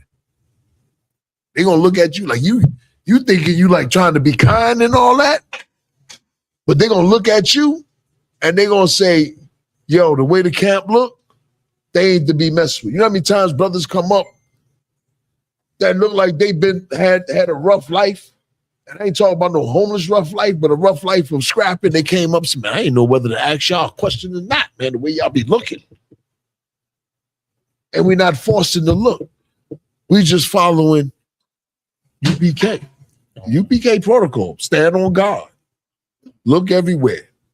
You know what I mean? I had to have the young men give them that chance so that they can grow out there. You know what I mean? You had a question? You had your hand up? If I could, sir. Yeah, go ahead. Can I say something? Yep, of course. Like also, it's like a testament to body language and demeanor. The Lord is going to give that to you. You understand? And you trained to be that way. You understand? It's all of the Lord. You understand? Right. And it's in the scriptures. We reading it right here. Right. You understand? What you taught in academy and at camp or what have you is of the Lord. You understand? It's body language. It's demeanor. It's sternness. It's firmness for the truth. Everybody understand? Right. And listen, the way y'all dress, and they're gonna look at you and they're gonna know, yo, these are some weird dudes, but they ain't smiling. They looking you. Come. But in your mind, you watching this nigga with his big mouth running his mouth the whole time. You know what I mean? And you trained. You know what I mean? Y'all done learned Hebrew Academy. So you definitely trained. You know what to do. You know what I mean? You know what I mean? So just keep doing what you're doing. Let me get him because he had his hand up. Okay. So I want to add that fear that you mentioned that they have when you serve out your job. It ain't even like a fear like when you're in the world. You're in the world and you're on the corner, you're selling dope. It's a different fear where a brother don't want to approach you. But that fear they have is like a righteous fear they have of us when we serve. They do want to approach. They be intrigued by looking like, why y'all look like that? And they want to ask questions. Right. God. And that is the ones that want to know. But then there's the other fake dudes that want to perpetrate and then they stop. And you'll see it. There you go. Okay. Verse 9. Yeah, you can. Come. As an adamant harder than flint have I made thy forehead. Fear them not. That's what he made. When you go out there in the camp, the Lord is with you. You trying to keep righteous in everything that you do. You trying to obey the Most High. Not at camp, but when you at home. When you with your red. You know what I mean? How you treat your brother. You got an art with a brother. You go to him, you bring him to counsel. Everything gets squashed. Everything get dealt. You know what I mean? It's to make you stronger together. Brotherhood, man. You know, I joked with y'all today. I was like, yeah, that's what I'm talking about. Brotherhood, man. And here's the real deal. I'm gonna let you finish that. Yes, sir. I gotta go ahead. Sir, real quick on that. That scripture is so heavy, right? Because number one, it tells you that the Lord didn't send Christians out there. I mean, the brothers is going out there, they're going out there with hard faces because they got to match the people the Lord sent them to get. So it also tells you who the Lord sent them for. Right. I mean, so that's definitely a heavy scripture, Sir Slack. Yeah, I always used to think about that scripture. When I saw that scripture, I always thought about it. I said, damn. I said, no wonder they try to look all crazy. I was already crazy, but I'm just saying. And I realized that dudes be doing a lot of looks, but they don't make that move, which is a good thing on both parts. Because the mission is for us to keep teaching. You know what I mean? That's the real mission. That you don't let a dude come up with some crazy nonsense. But go ahead and finish reading that. Come. Again, start over again. Yes, sir. Verse 9. As a adamant harder than flint have I made thy forehead. Meaning this, he made your forehead, your looks, made you harder than their looks. No matter what kind of looks they think that they giving you, and you like this, and looking at them and going back and forth, the fear of the Lord is on them. Not the fear of you, but the fear of the Lord is on them. Go ahead. Come. Fear them not, neither be dismayed at their looks, though they be a rebellious house. That's who you going out to speak to. They don't want to hear what you got to say. That's the same thing if you was to tell people that was on blackout. Like, the real thing is y'all coming together, you lacking the Most High. Like, can you imagine if the Asians, right, they black out for the Asians? Can you imagine what we could do if we worship the Most High and said we're gonna black out all the nations because of the Lord is with us? Right. It's something different. And it don't mean all blacks. Right. Just imagine if some blacks did it. The Lord would probably bring America down. Go ahead, brother. Give him the mic. No, it's like when you were saying imagine that, I was thinking about the article that I was reading earlier today about the goddamn Arabs. You know what I'm saying? They shut down the street of Hamas, and Trump paying them billions of dollars to open it back up. Yep. And it's like, dang, they boycotted, you know what I'm saying, right. America, right, for their people. They did what black people over here is trying to avoid. You know what I'm saying? What my brothers is trying to avoid. And if we could do that, it's just showing you, look, these people that's weaker than you is doing what you is having brotherhood, and it's making them stronger when that's supposed to be us. So like, right, exactly. Like they done shifted the Iranians done shifted the world with them shut. You know what I mean? Like they vicious. And let me tell you something. The Iranians, who were they? Anybody know? Ancient? Let me see the young brother. I said, who were the Iranians in ancient times? Go ahead.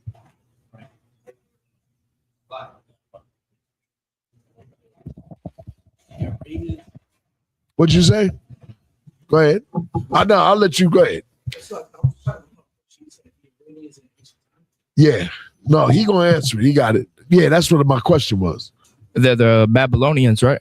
Because another part of the Assyrians, and then they're you in the region, but they ain't them. I know you know. Let the young 50s know. You know what I mean? Let the young 50s know. You know what I mean?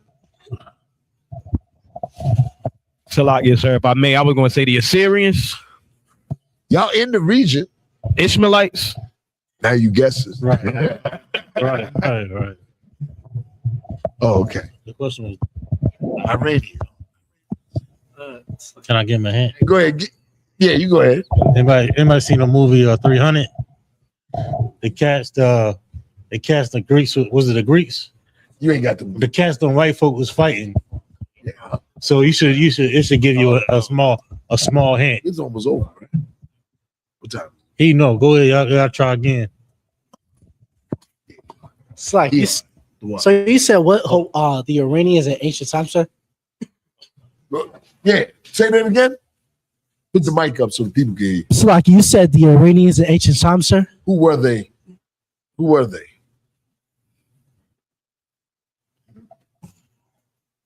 He gave you a hint. Can you give it a hint again, sir? You seen the movie 300? Who are the bad guys in the movie 300? Anybody know? The young officers. Let give Ganai and then other brother. And the other. You talking about they was the Greeks and then the Persians. Which one was the bad guys? Well, I ain't gonna say the bad guys. Oh. Who was the Iranians? That's better. He went Hollywood on. Like, so wasn't they the Greeks? Okay. They was Greeks. The difference. It was the other one. The Persians. It was the Persians. Right. Yeah. Go ahead. Good, sir. If anybody's following the rebellion that's happening in Iran right now, right? One of the things that people are saying is we don't want to be Arabs. We want to be Persians. And they even started saying, mentioning what's his name? Cyrus. They said we come from Cyrus the Great. We're not Arabs. We come from Cyrus the Great. So like you said earlier, Islam took away their culture and made them Arabs. Now, what's the next question? My next question is, who is Cyrus? Right. For the young officers.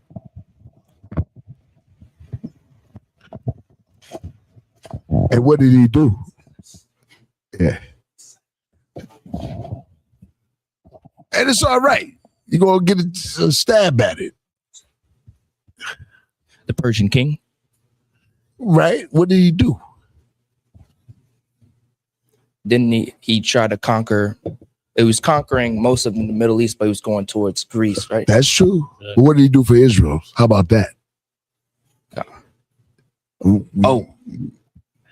He gave us back. He let us build Jerusalem. Most High in Christ. Most High in Christ.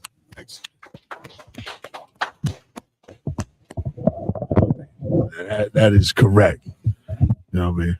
Where was we at? Verse 9. We did have some answers to your questions online. I'm gonna pay. Oh, okay. Go ahead, brother. Run it down to Persians. So yeah, just whoever answered, shout him out. You know what I mean? Izan von Yashikar said the Persians. Anybody else that's on there, shout them out. You know what I mean? Anybody else on there? So don't shame me. We got one person. A bunch of people on. We got a lot of people online, sir. Most High Christ. The water for showing up. We have Sister Shara Bath online. We have Sister Kasawa Na online. We have Matum, Officer Matum. Officer Alazar. Matkwaya, One West. Right. I'm Princess Izarma. And a bunch more, sir. Hey, shalom to every last person that checked in. I'm gonna keep coming up here, and then I'm gonna have more topics. I'm probably shortly. I don't know when, but I'm gonna go into the book, Josiah Henson. You know what I mean? Which is what a lot of black people try to rave about because they try to downplay the word Uncle Tom. Uncle Tom, calling somebody Uncle Tom is the right terminology to, I would say, degrade a sellout. Right. Like, I'm not changing that. If you're Uncle Tom, I'm gonna call you Uncle Tom. I don't need to hear the history of Josiah Henson. Okay. And I'm gonna go into it. That he was a brother that went through a lot of things. All right. But I'm gonna try to stop some of these internet lies. And that people been pushing. You know what I mean? Like that's the real deal. let's eliminate the internet lies that everybody been, and then you eliminate the internet lies, you won't hear that garbage at camp. And if you do, you'll be able to answer that bull crap while you at camp. You know what I mean? Like they always yell out certain things. You got to be able to answer them, because really everybody that approaches the camp with something that, you know, whether to defame the Bible, they ain't really researched anything, at least 90% of the time. And 10% of the time that they did, they still get it wrong when it comes to the truth. You're going to win. The Lord is with you. You know what I mean? Oh, the last one was my young brother Carmelo. Let me say this. I'm gonna say I got a little history in the past. Had I been to court and I saw 12 white people in Texas, I'm not letting my lawyer pick 12 white people. Every brother know that if you got 12 jurors and you go on to trial, most stuff don't even go to trial, because the prosecutor and your lawyer, he working the deal out before you get there. But if I'm going to trial, and that's what makes what Jerry Hunter said yesterday about Charleston White. Like, it's like me telling you to go to court and they pick 12 jurors, and then I tell you to get a white lawyer in a historical racist state. You're going to look at me like I'm out of my goddamn mind. Right or wrong? Let me ask you, would y'all be judged by 12 white people? Hell no.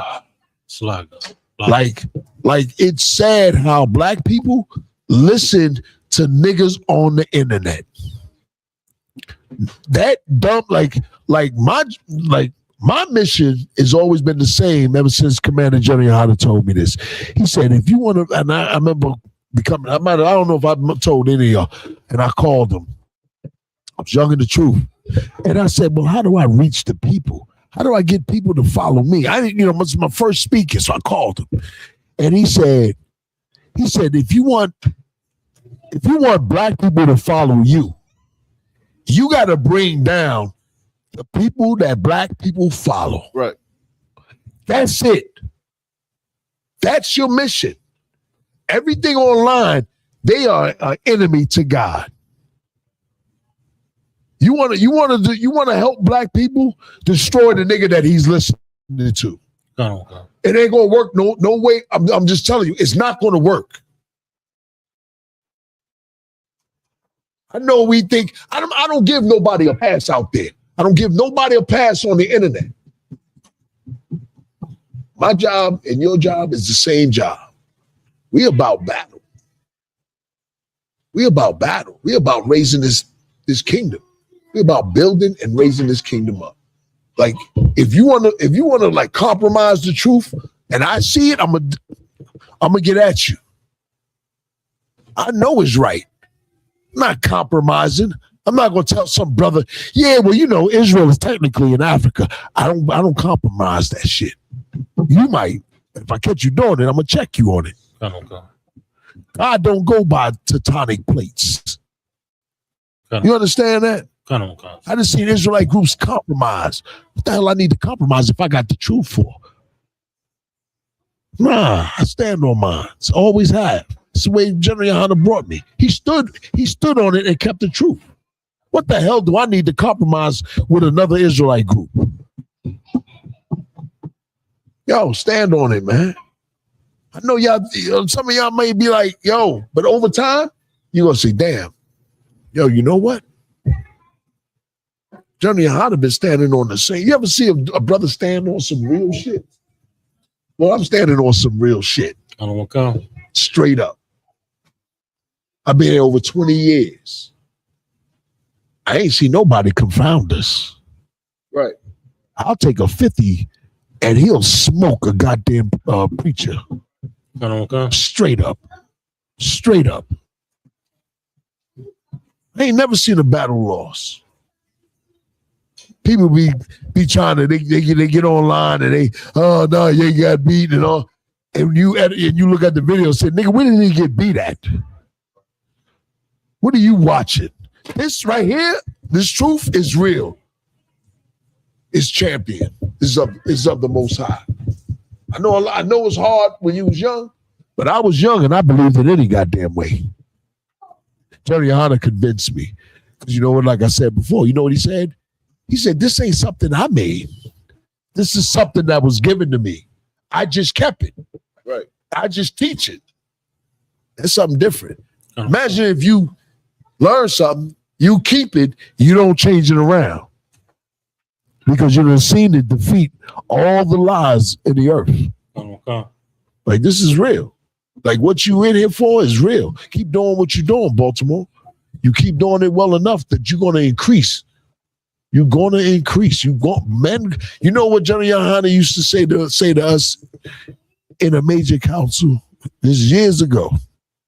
And man, we was low in numbers. And he said, it's going to grow. It's going to grow. And me, the rest of us would be like, yo, okay, that's cool. You know what I mean? All we do was follow orders, go to camp. Show up, bring your camp clothes to work on Fridays. Change up in the bathroom at Starbucks and come to camp. That's all we knew. All we cared about is learning breakdowns. That's all we cared about. Yo, be ready for camp. The next day after Friday camp, we going to Philly. That's all we knew. We knew to follow orders. I follow orders, man. Life became real simple. Real simple. I had no beefs. My problem, I got in trouble when I wanted to do my own goddamn. Not at all. Each time you get checked is what? Why? You want to come up with, go ahead. Yeah. Right. Yeah. And listen, that's right. And I understand it. You know what I mean? I understand it. But when a brother tell you stop doing what you're doing, he here to save you so you can continue to be in the truth. That's all. That's what brotherhood is all about, right? Me to, make sure my brothers is following all orders. All these orders is for a reason. Ain't the law of the Most High for a reason of brotherhood? That way I won't abuse you. Like if I was a camp leader and I started abusing you, would you have loyalty to me?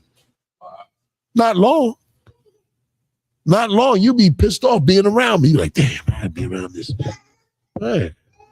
But that don't mean be gentle with y'all. Right. Because I'll be rough with y'all too. Y'all soldiers. You think I ain't gonna be rough with that? Listen, I'm gonna tell you, y'all laughing, but shoot. You know what I mean? So, go ahead, brother. Give him the mic. So hey, Salah, y'all sound off in here too, man. Speak up. Come on, man. Sure. I was just to piggyback off. Y'all don't know I've been working with Sapar to get him back. Y'all speak up. Just to piggyback off what you said. I done curse your captain out. I'm gonna just let y'all know. I done cursed him out.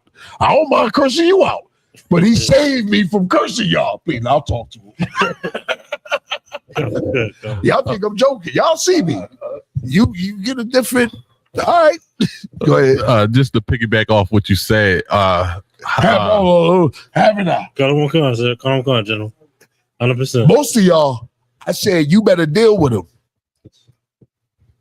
Because I'm not letting it go past me. Because guess who get cursed out? If it gets past me. Just think. You get it. Yeah. So I'd rather curse you out. Check it. Fix it. Go. And then we move on as brothers. Go ahead, brothers. Salak here. No sweat, General. Just to piggyback off what you said, sometimes Baltimore need that. That's how we you hear how these little young niggas talk, young brothers talk to each other. What's up, dummy? Things say like that again. What's up? What's up, dummy? Baltimore. That's how they say what's up. It's like a Don't say word that of endearment. Like Baltimore talks the hardest. So I feel like coming into UBK where men are, if you soft and can't take a couple words, it's the wrong place for you. Yeah. Right. Yeah. And don't worry about it. You right. You ain't said nothing wrong. But a soft brother can come in here. He may not stay here, but we're gonna work with him. You know what I mean? But you're right. You're in the wrong place because you're gonna get, you know what I mean? Like, we men in here. We ain't gonna baby no man. We'll help you, we'll guide you, and you right. And you know, a lot of y'all was listen, he love y'all brothers. He stopped me. Y'all just don't know, y'all. Come on, sir. I tell him, yo, I ain't gonna go into it. He know. Go ahead, brother. Give him the mic. What's going on, you Rob? Shalom, Yabashim Shepherd, General. Mm-hmm. I have a question about the Carmelo Anthony case because I really, online, it's too much. You know, everybody's got their own opinions. Right. I'm not a lawyer. I'm not an attorney. I've listened to what some stuff attorneys said about the case. So I wanted to get the UPK's perspective on this. They said that one of the things that hurt. Well, let me give some backdrop, if I may. If you're in the hands of this white system, I think it would have still went the way it did. But I was listening to some attorneys, and they said what hurt the case was Carmelo's parents. Now, I'm not saying yes or no, but they said Carmelo's parents were the one that kind of caused more damage to that case because they said if the father, what's his name, Jeff. But we saw Jeff's real true colors. Right. But they said that they didn't extend no olive branch to Jeff. Like Jeff was reaching out. They kind of shunned Jeff when he would show up. Right. And they said that could sway people of their attitude. I mean, I wouldn't want, a man to come in, a white man, especially say, oh yeah, I want to come and pray with y'all. Because I think he was trying to come pray with them. They kicked him out. Right. But they said that the way that the parents and stuff acted kind of harmed the situation with Carmelo. I heard they weren't even there when he got his sentencing. So, but they said in trials like that, which I'm not a lawyer, so I really know. They said if there is some type of remorsal from the other party, showing that we shouldn't have done this, we X, Y, and Z, it could have helped the situation. So I wanted the UPK's stance on that. I mean, because it is a catch-22 because we're in the hands of the white man. All right, they're not. Okay. If that makes sense. No, it makes sense. Number one, the white man don't give a damn about you being sorry. He'd rather have your blood and your children's head cut off. That's the white man, right? You remember the Central Park 5? Sometimes parents, they really don't know because of the brainwashing of America. You know what I mean? Like they made their own children tell and admit to some things that they didn't even do. You know what I mean? So in this case, right?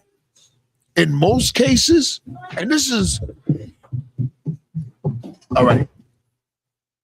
In the court when you get locked up, it's best to say nothing. Everybody know it. Hey, yo, man, bring my lawyer. So you get a lawyer, right? I catch a charge. They send me a plea. Yo, you do this, do that, with my lawyer.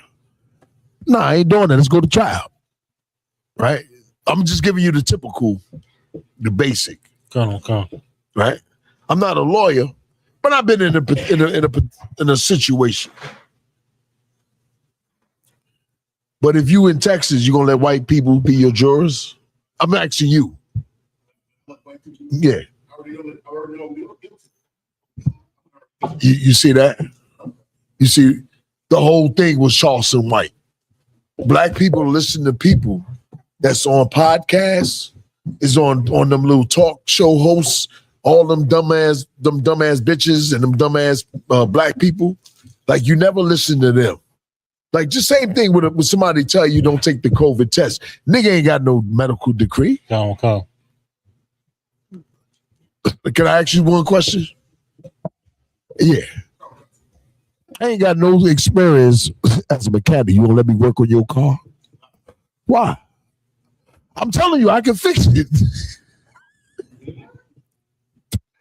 You understand? Black people, they love, celebrities. Charleston White ain't even a real celebrity. He's just an internet. You know what I mean? He's an internet. And I'm not blaming the parents. I'm blaming at their ignorance. Like, I'm not going to let my kids go in and go to court when even in the law says you're supposed to have a jury of your own peers. White people, your peers? If it had been me, I'm like, yo, you out your goddamn mind. The niggas would have been picking, see a nigga, you fired. He would have went to I would have looked at the jury. I said, man, what's wrong with you? I would have just fired him right off the break. Then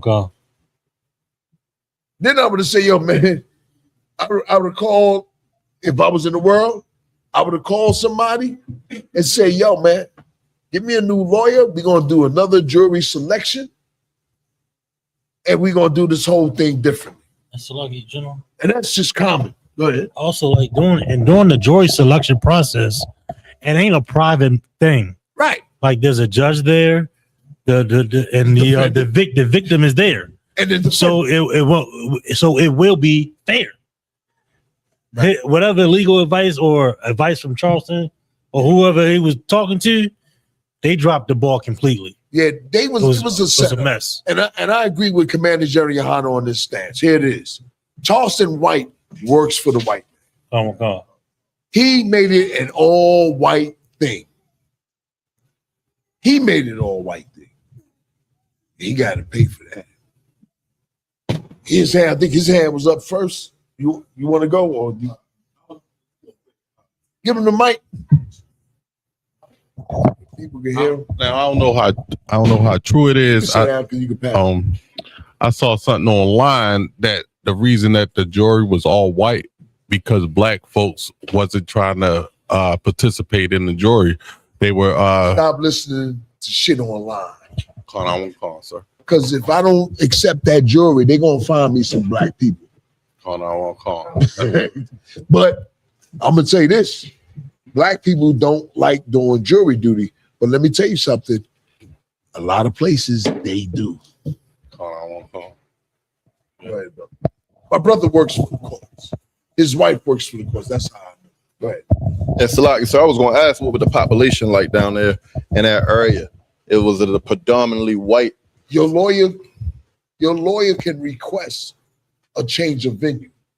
Like it's no excuse. You see what I'm saying? Like if there's black students at the school, there's black people that live in that area.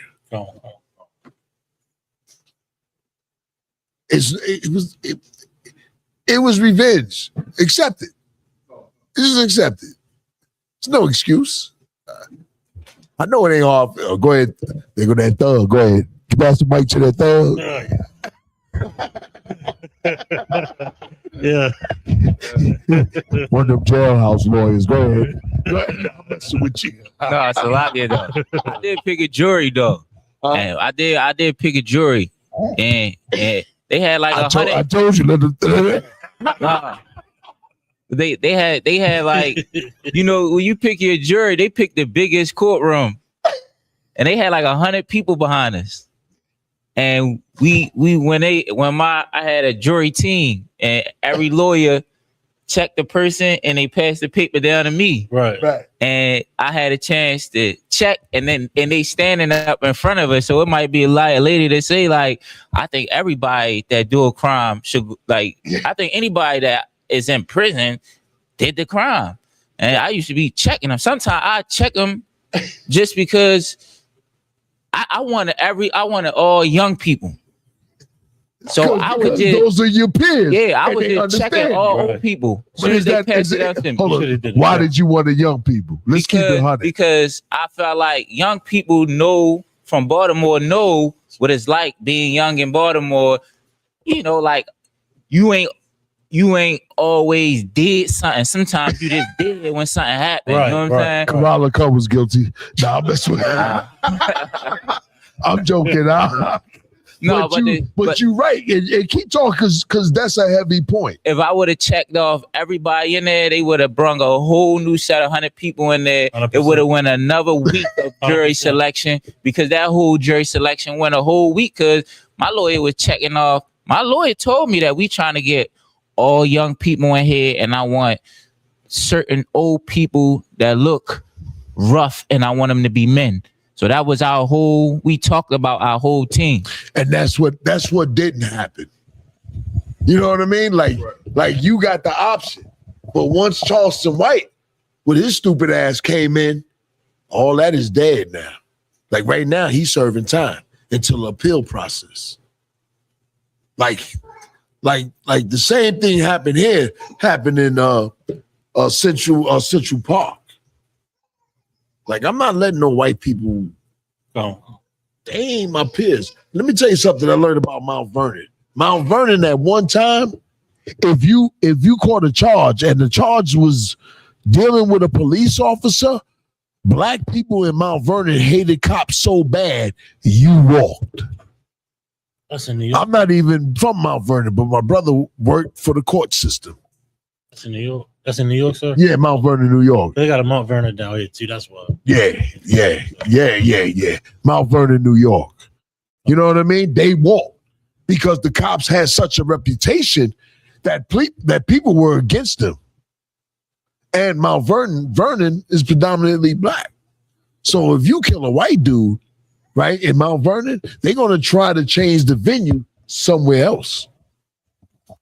To something like Westchester, somewhere in Westchester County. So that's really, go ahead. Give him the mic, please. The water, Bubba Kashaw. Water, John, I had a follow-up question. If Carmelo, so I mean, because we always learn from these situations. What if it was a young officer in the UPK and he was at the track meet and a group of white people told him, get up and leave, would we, as we're a disciplined group, would we have just been like, okay, cool, no sweat, and just, would that have been, the advice, like just no sweat, I'll get up and leave? Or who? No, us? I'm just saying. So let's say it was, well, not you, sir. I'm saying if it was us. How about us? Okay, us. Con. If it we was only gonna go where we are lawfully supposed to can be at. Come on, but go ahead. But that still was a lawful place. Come on. Let me add something to it. Cause I'm gonna finish it. Come on, sir. It was more than it was like more of a brawl somewhat. Come on, did you find that out that other punches was thrown? Well, I heard it was. I heard that it was. He had his twin brother right next to him, and I heard it looked like it was more than just a push happened. Because I heard he looked like he was being bullied, but I don't know because you hear all this online. But it was more than one people involved. Did you have your hand up? Come, sir. Oh no, did you? Hey, I'm gonna let you finish, but you got something to add to what he was saying? Or oh, okay, go ahead. So what I guess I'm saying is if because he was lawfully he had the right to be there, but if we I know we're taught to defend ourselves, we're not taught to be offensive, but yeah. if they were like, hey, get up and leave, as in the UPK show, we would just be like, all right, no sweat, I'll just walk over to avoid the conflict, or we'd be like, shit, I'm here, and you're not gonna move me and don't touch me. What would be the stance of what would be the wisdom in a situation like that, if that makes sense, sir? Okay. No, please, sir. Yeah. Please, all right. On the real tip, right? UPK as a group, we only go where we're told to go. Sir. You know what I mean? Meaning this, wherever UPK goes, it's been authorized by the men above us. The men above us is gonna make sure that we have a right to be there. That's number one. Now, when you put the situation into a school, somebody that's a student should have the right to be anywhere on school grounds, right or wrong. Now, I'm on the side of Carmelo because I know how racism is. Go ahead. You want to say something? Go ahead. You can. Passed away. One thing that's not consistent, they haven't been keeping up with, is the fact that after he told them to get up and move, they didn't explain. I know they probably didn't have any more information, but even not even asking witnesses like what happened after that, what words were exchanged, but they didn't bother to ask after he said get up and move, were there any more words that Metcalf said to Camelo? Like, it was raining outside, he ran under a tent to sit with his friend and talk with him. They told him to get up and move. So what happened after that? Right. You know, they're not explaining that. Right. So sorry, I'm looking for the right words. What was said that was a trigger that caused him to get into a brawl and then for him to stab him? Them white boys' fucking reputation. That's why. I'm gonna keep it 100. I'm somewhere. Let's be real. I'm somewhere. And I know this nigga think I'm a punk and he think everybody else is a goddamn punk. And he white. And he think that he gonna run me. I'm not gonna have this dude do this stuff to me every day. That's why when the black people was saying, he guilty. Guilty of what? Making sure somebody never mess with them for the rest of their goddamn life? Or the whole time he in school? We all know how somebody that trying to press you, we know how we would handle it, right or wrong. Okay. That's why he need the jury of his peers. Because we all understand that. You being a school teacher, you supposed to, you know what I mean? You know. If I got a reputation of being a bully, as they say, and I'm with my brother, you fight me, who else you gonna have to fight? Yeah, my twin. Right or wrong. I got a beef with you. Guess what? I know I got a beef with your brother. Your brother got your back. Right or wrong. You ain't gonna let me hit your brother, right? Yeah, I know. And y'all said it right with a little bit of force. Like, sir. You know what I mean? Like, the whole thing was,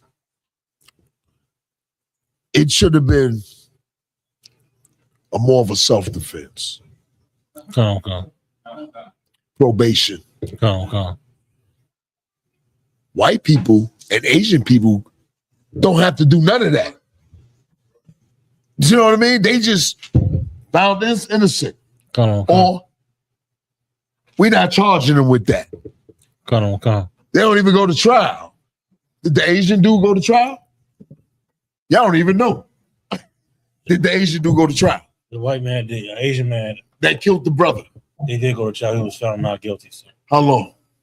How long he's not guilty? The trial. No. I'm not sure how long. I think it was just first appearance in court. The crime was committed 2 years ago. Right. And he just was. That's why the boy count is now.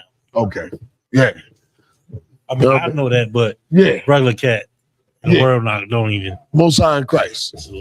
Who else got their hand up? Y'all can just go ahead straight up because I ain't gonna see you.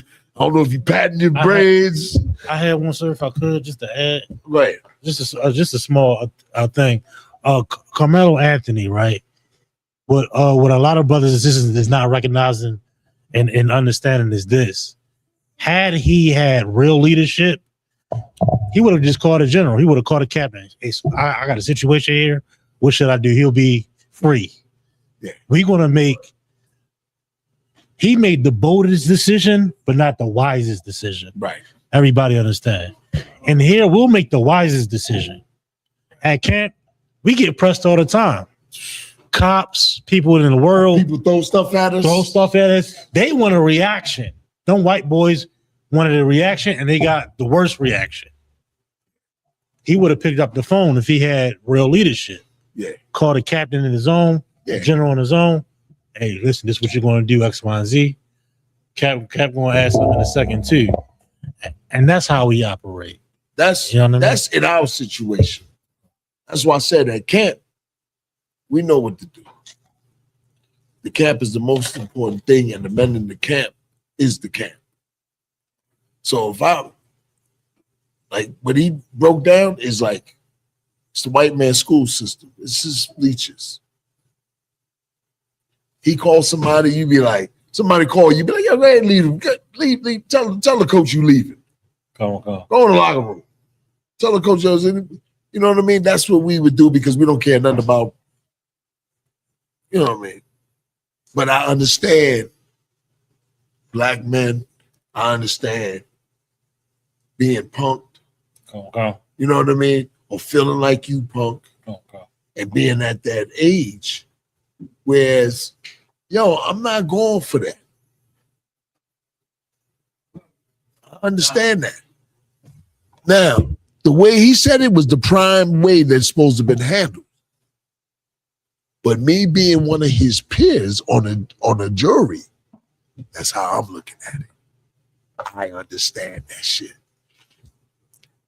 He didn't have that on the jury. Everybody understand?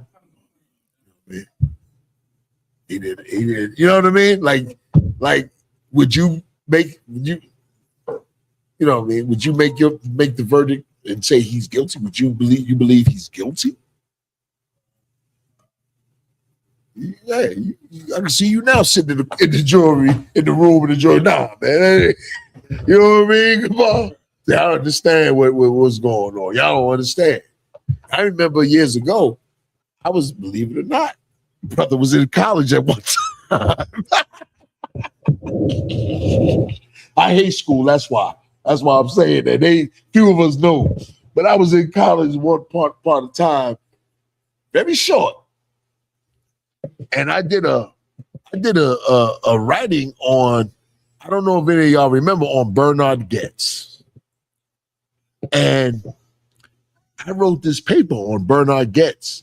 Bernard Getz was a white man that shot 4 brothers at like 1 or 2 in the morning. And the entire city was saying that it was good that he shot him while they was running away. Anyway, I write this paper. And I'm up in University of Buffalo. I write this paper. I'm in class. Still wondering why the hell did I go to college? Because it's not my thing. And out of everybody, after they all was talking, and all the whites and the blacks was against these brothers, she said, well, I got a different paper. And she says, I got it from Mr. Darden. That was my name. And so she goes in. And as she reads my paper,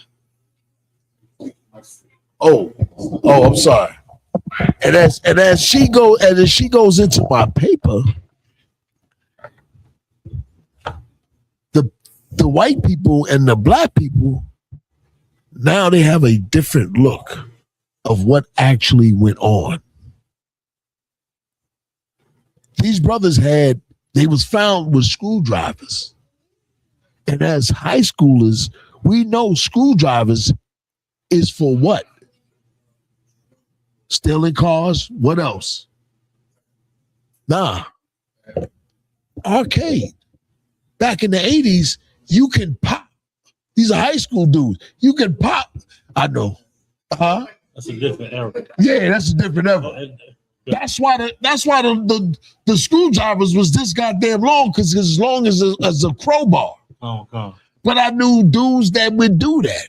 They would go out in white neighborhoods and they would go to their arcade rooms and pop it because it was filled. I could never do that.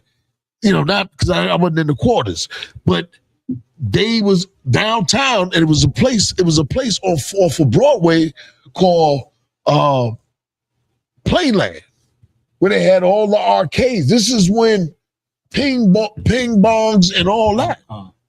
So rather than to rob somebody, you would just go down there and go to an arcade machine and your man would look out and they would pop. But I knew dudes that would, and they didn't live that far from me. But anyway, so I broke out the whole scenario and I said, well, how could he be in fear of his life if they trying to get to the next car? Like, how you gonna run up on somebody that you already shot and then shoot him twice? You know, he got off. The dude that he shot twice, you know, crippled for life.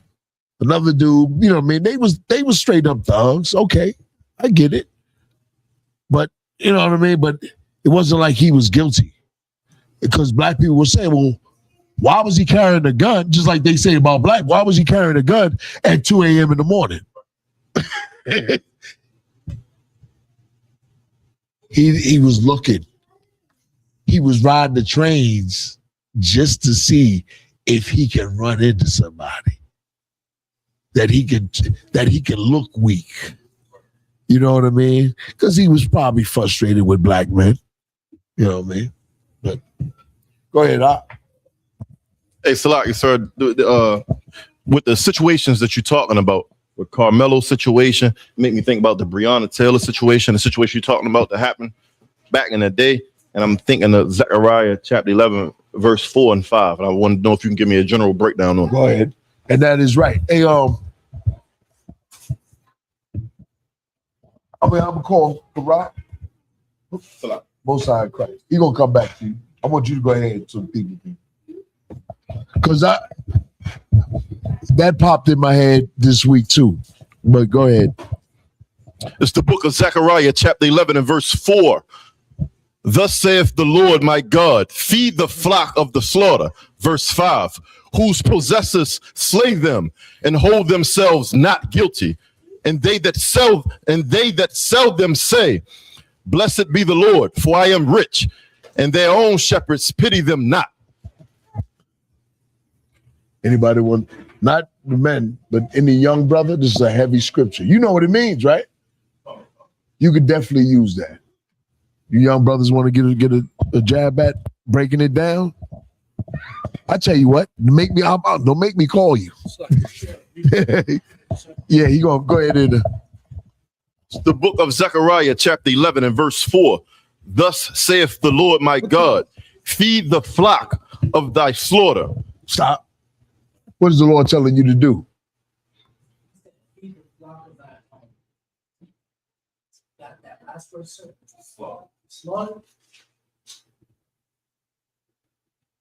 Feed your people that's being slaughtered. Are we not dying? Go ahead. Verse 5. Whose possessors slay them. Who possesses? Right. Who possesses slay them. Go ahead. And hold themselves not guilty. That's the kicker. The possessors that slay you, read. And they that sell them say, blessed be the Lord. You should have went right back to what I said. And what does the possessors say? Blessed be the Lord, for I am rich. No, go up above it. Salah, yes, sir. Read it from the top. Verse 5. Whose possessors slay them and hold themselves not guilty. What are they saying? They don't hold what?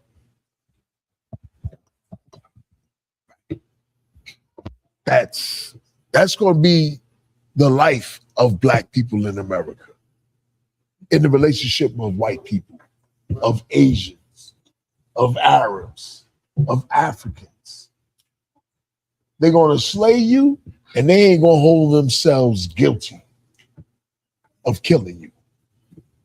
And that's what happened with Carmelo Anthony. You know? Because they killed that spirit in that young brother. And they that sell them say, blessed. And they that sell them say, go ahead. Blessed be the Lord, for I am rich, and their own shepherds pity them not. Hand him the mic.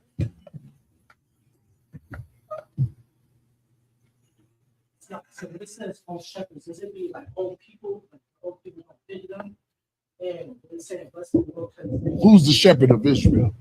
No, who's the shepherd of black people? Just think about it. What does the shepherd do? Takes care of the sheep and take care of the farm. Who's the shepherds of black people?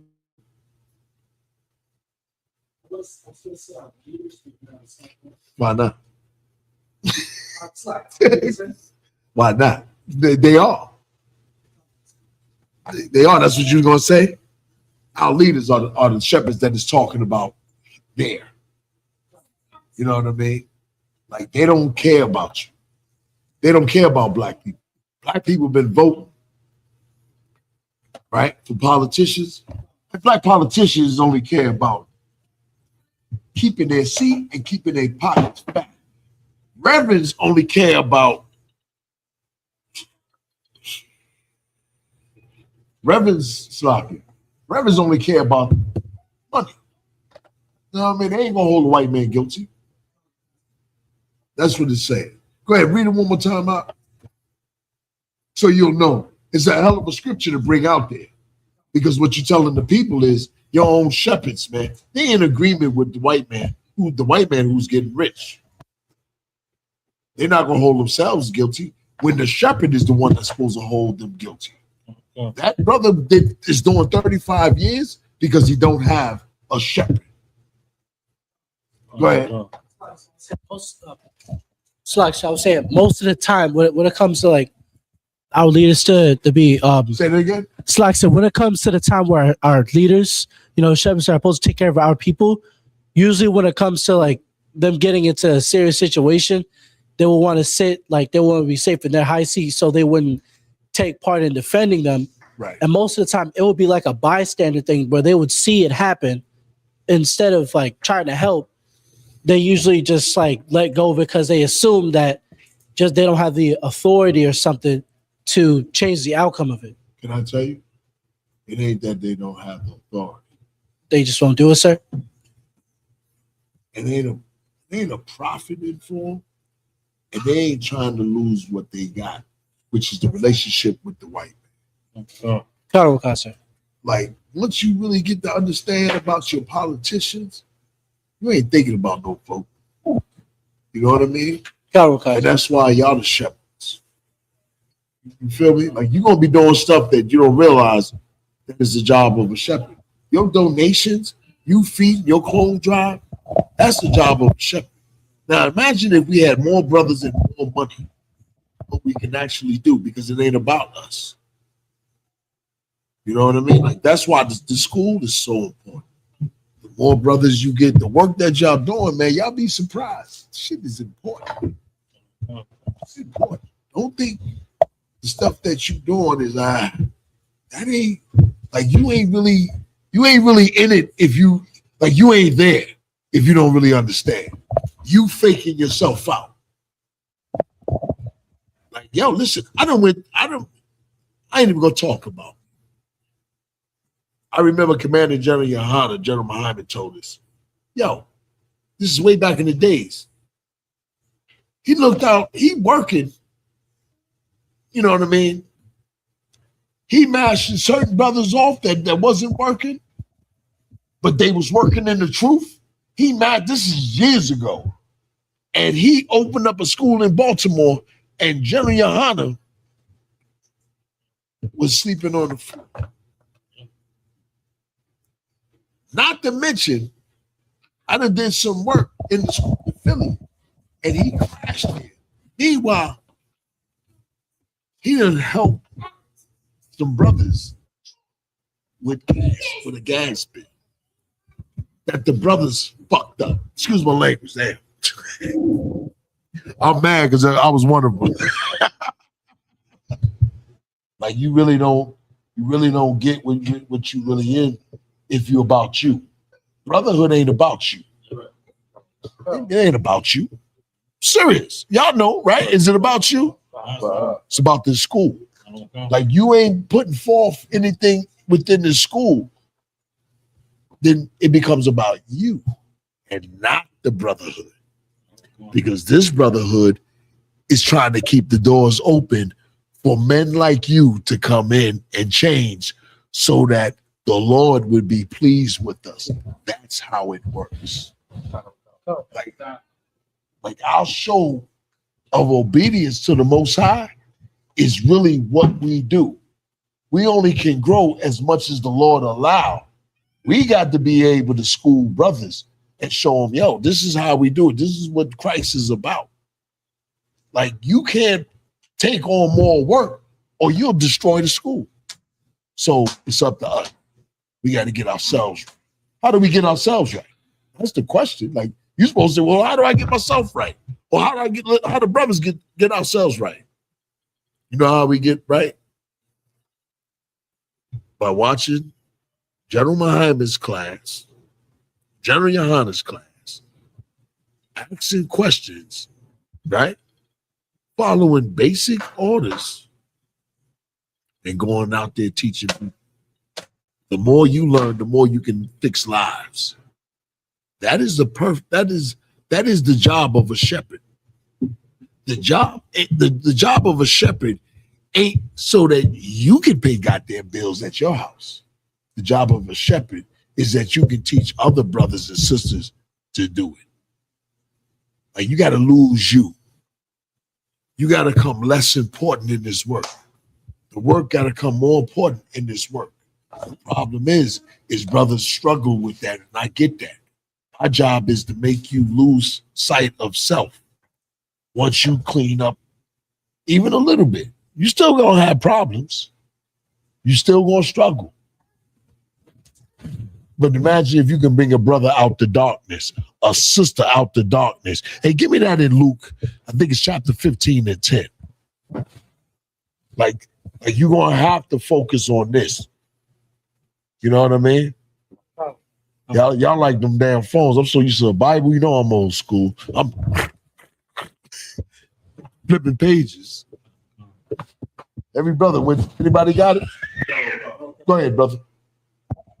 The book of Luke, chapter 15 and verse 10. Likewise, I say unto you, there's joy in the presence of the angels of God over one sinner that repenteth. That's your damn job. Like, how you gonna have that sinner repent if it's all about you? You don't care about the next sinner. That's why it's so important to keep that. And Jenny Hodges always say it's important to keep these doors open. Like, that's how you putting in real work. That's what the Lord is looking at. The Lord ain't looking at you getting fly or whatever. There ain't nothing wrong with getting fly. But when it comes to this work, be serious. Okay. Just know that it ain't about you. You done got the truth, right? But what about the brother and sister that's out there suffering? There was a sister that called me that was that was talking about committing suicide. A lot of people say, well, she wasn't going to. If she was going to do it, she would have told you. The sister was still going through something, and the thought did enter her mind. I picked up the phone call because it wasn't about me. The brother Bakar and was it Gabar you? That's the work that people don't see. But who sees it? Yeah. Yeah. I could be up here all day, all night, but don't nobody know what the work that they did. If you be about it, we'll grow. You want to increase? Be about it. And you know what's so crazy? The ball is in your hand. You either fumble or be fucking juggling the shit, bullshitting around. You know what I mean? No. This is UPK. You got to be real devoted and loyal. And men out there in the world ain't made of that. Straight up, loyalty ain't out there. Go out there. See if there's loyalty. Straight up. Go out there. See if brothers is real loyal. See if you can drop your wallet or leave your woman with a brother. Oh, it's only in here you can do that. All right, let me y'all gonna have me just talk, huh? About 10 o'clock, we're gonna be here. Don't do that. Just let me know, man. Just let me know. Same rule applies to y'all, it applies to me. Yes, sir. If 9 o'clock came, just let me know so I can let these brothers go. You know what I mean? I ain't nothing really. I ain't nothing special. Till you do something wrong. All right, let's close it out. Yes, sir. You can go ahead and call it. And just one salute. One courtesy salute, man. Israel Mayim. One courtesy salute, the teacher, the Israel Mayim Shabbat, Mayim, Barak, How about Shimmy on Shabbat? Dr. Patel, class dismissed.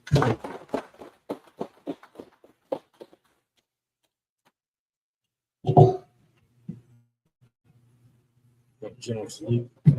Not yet, but give me like slice of pizza.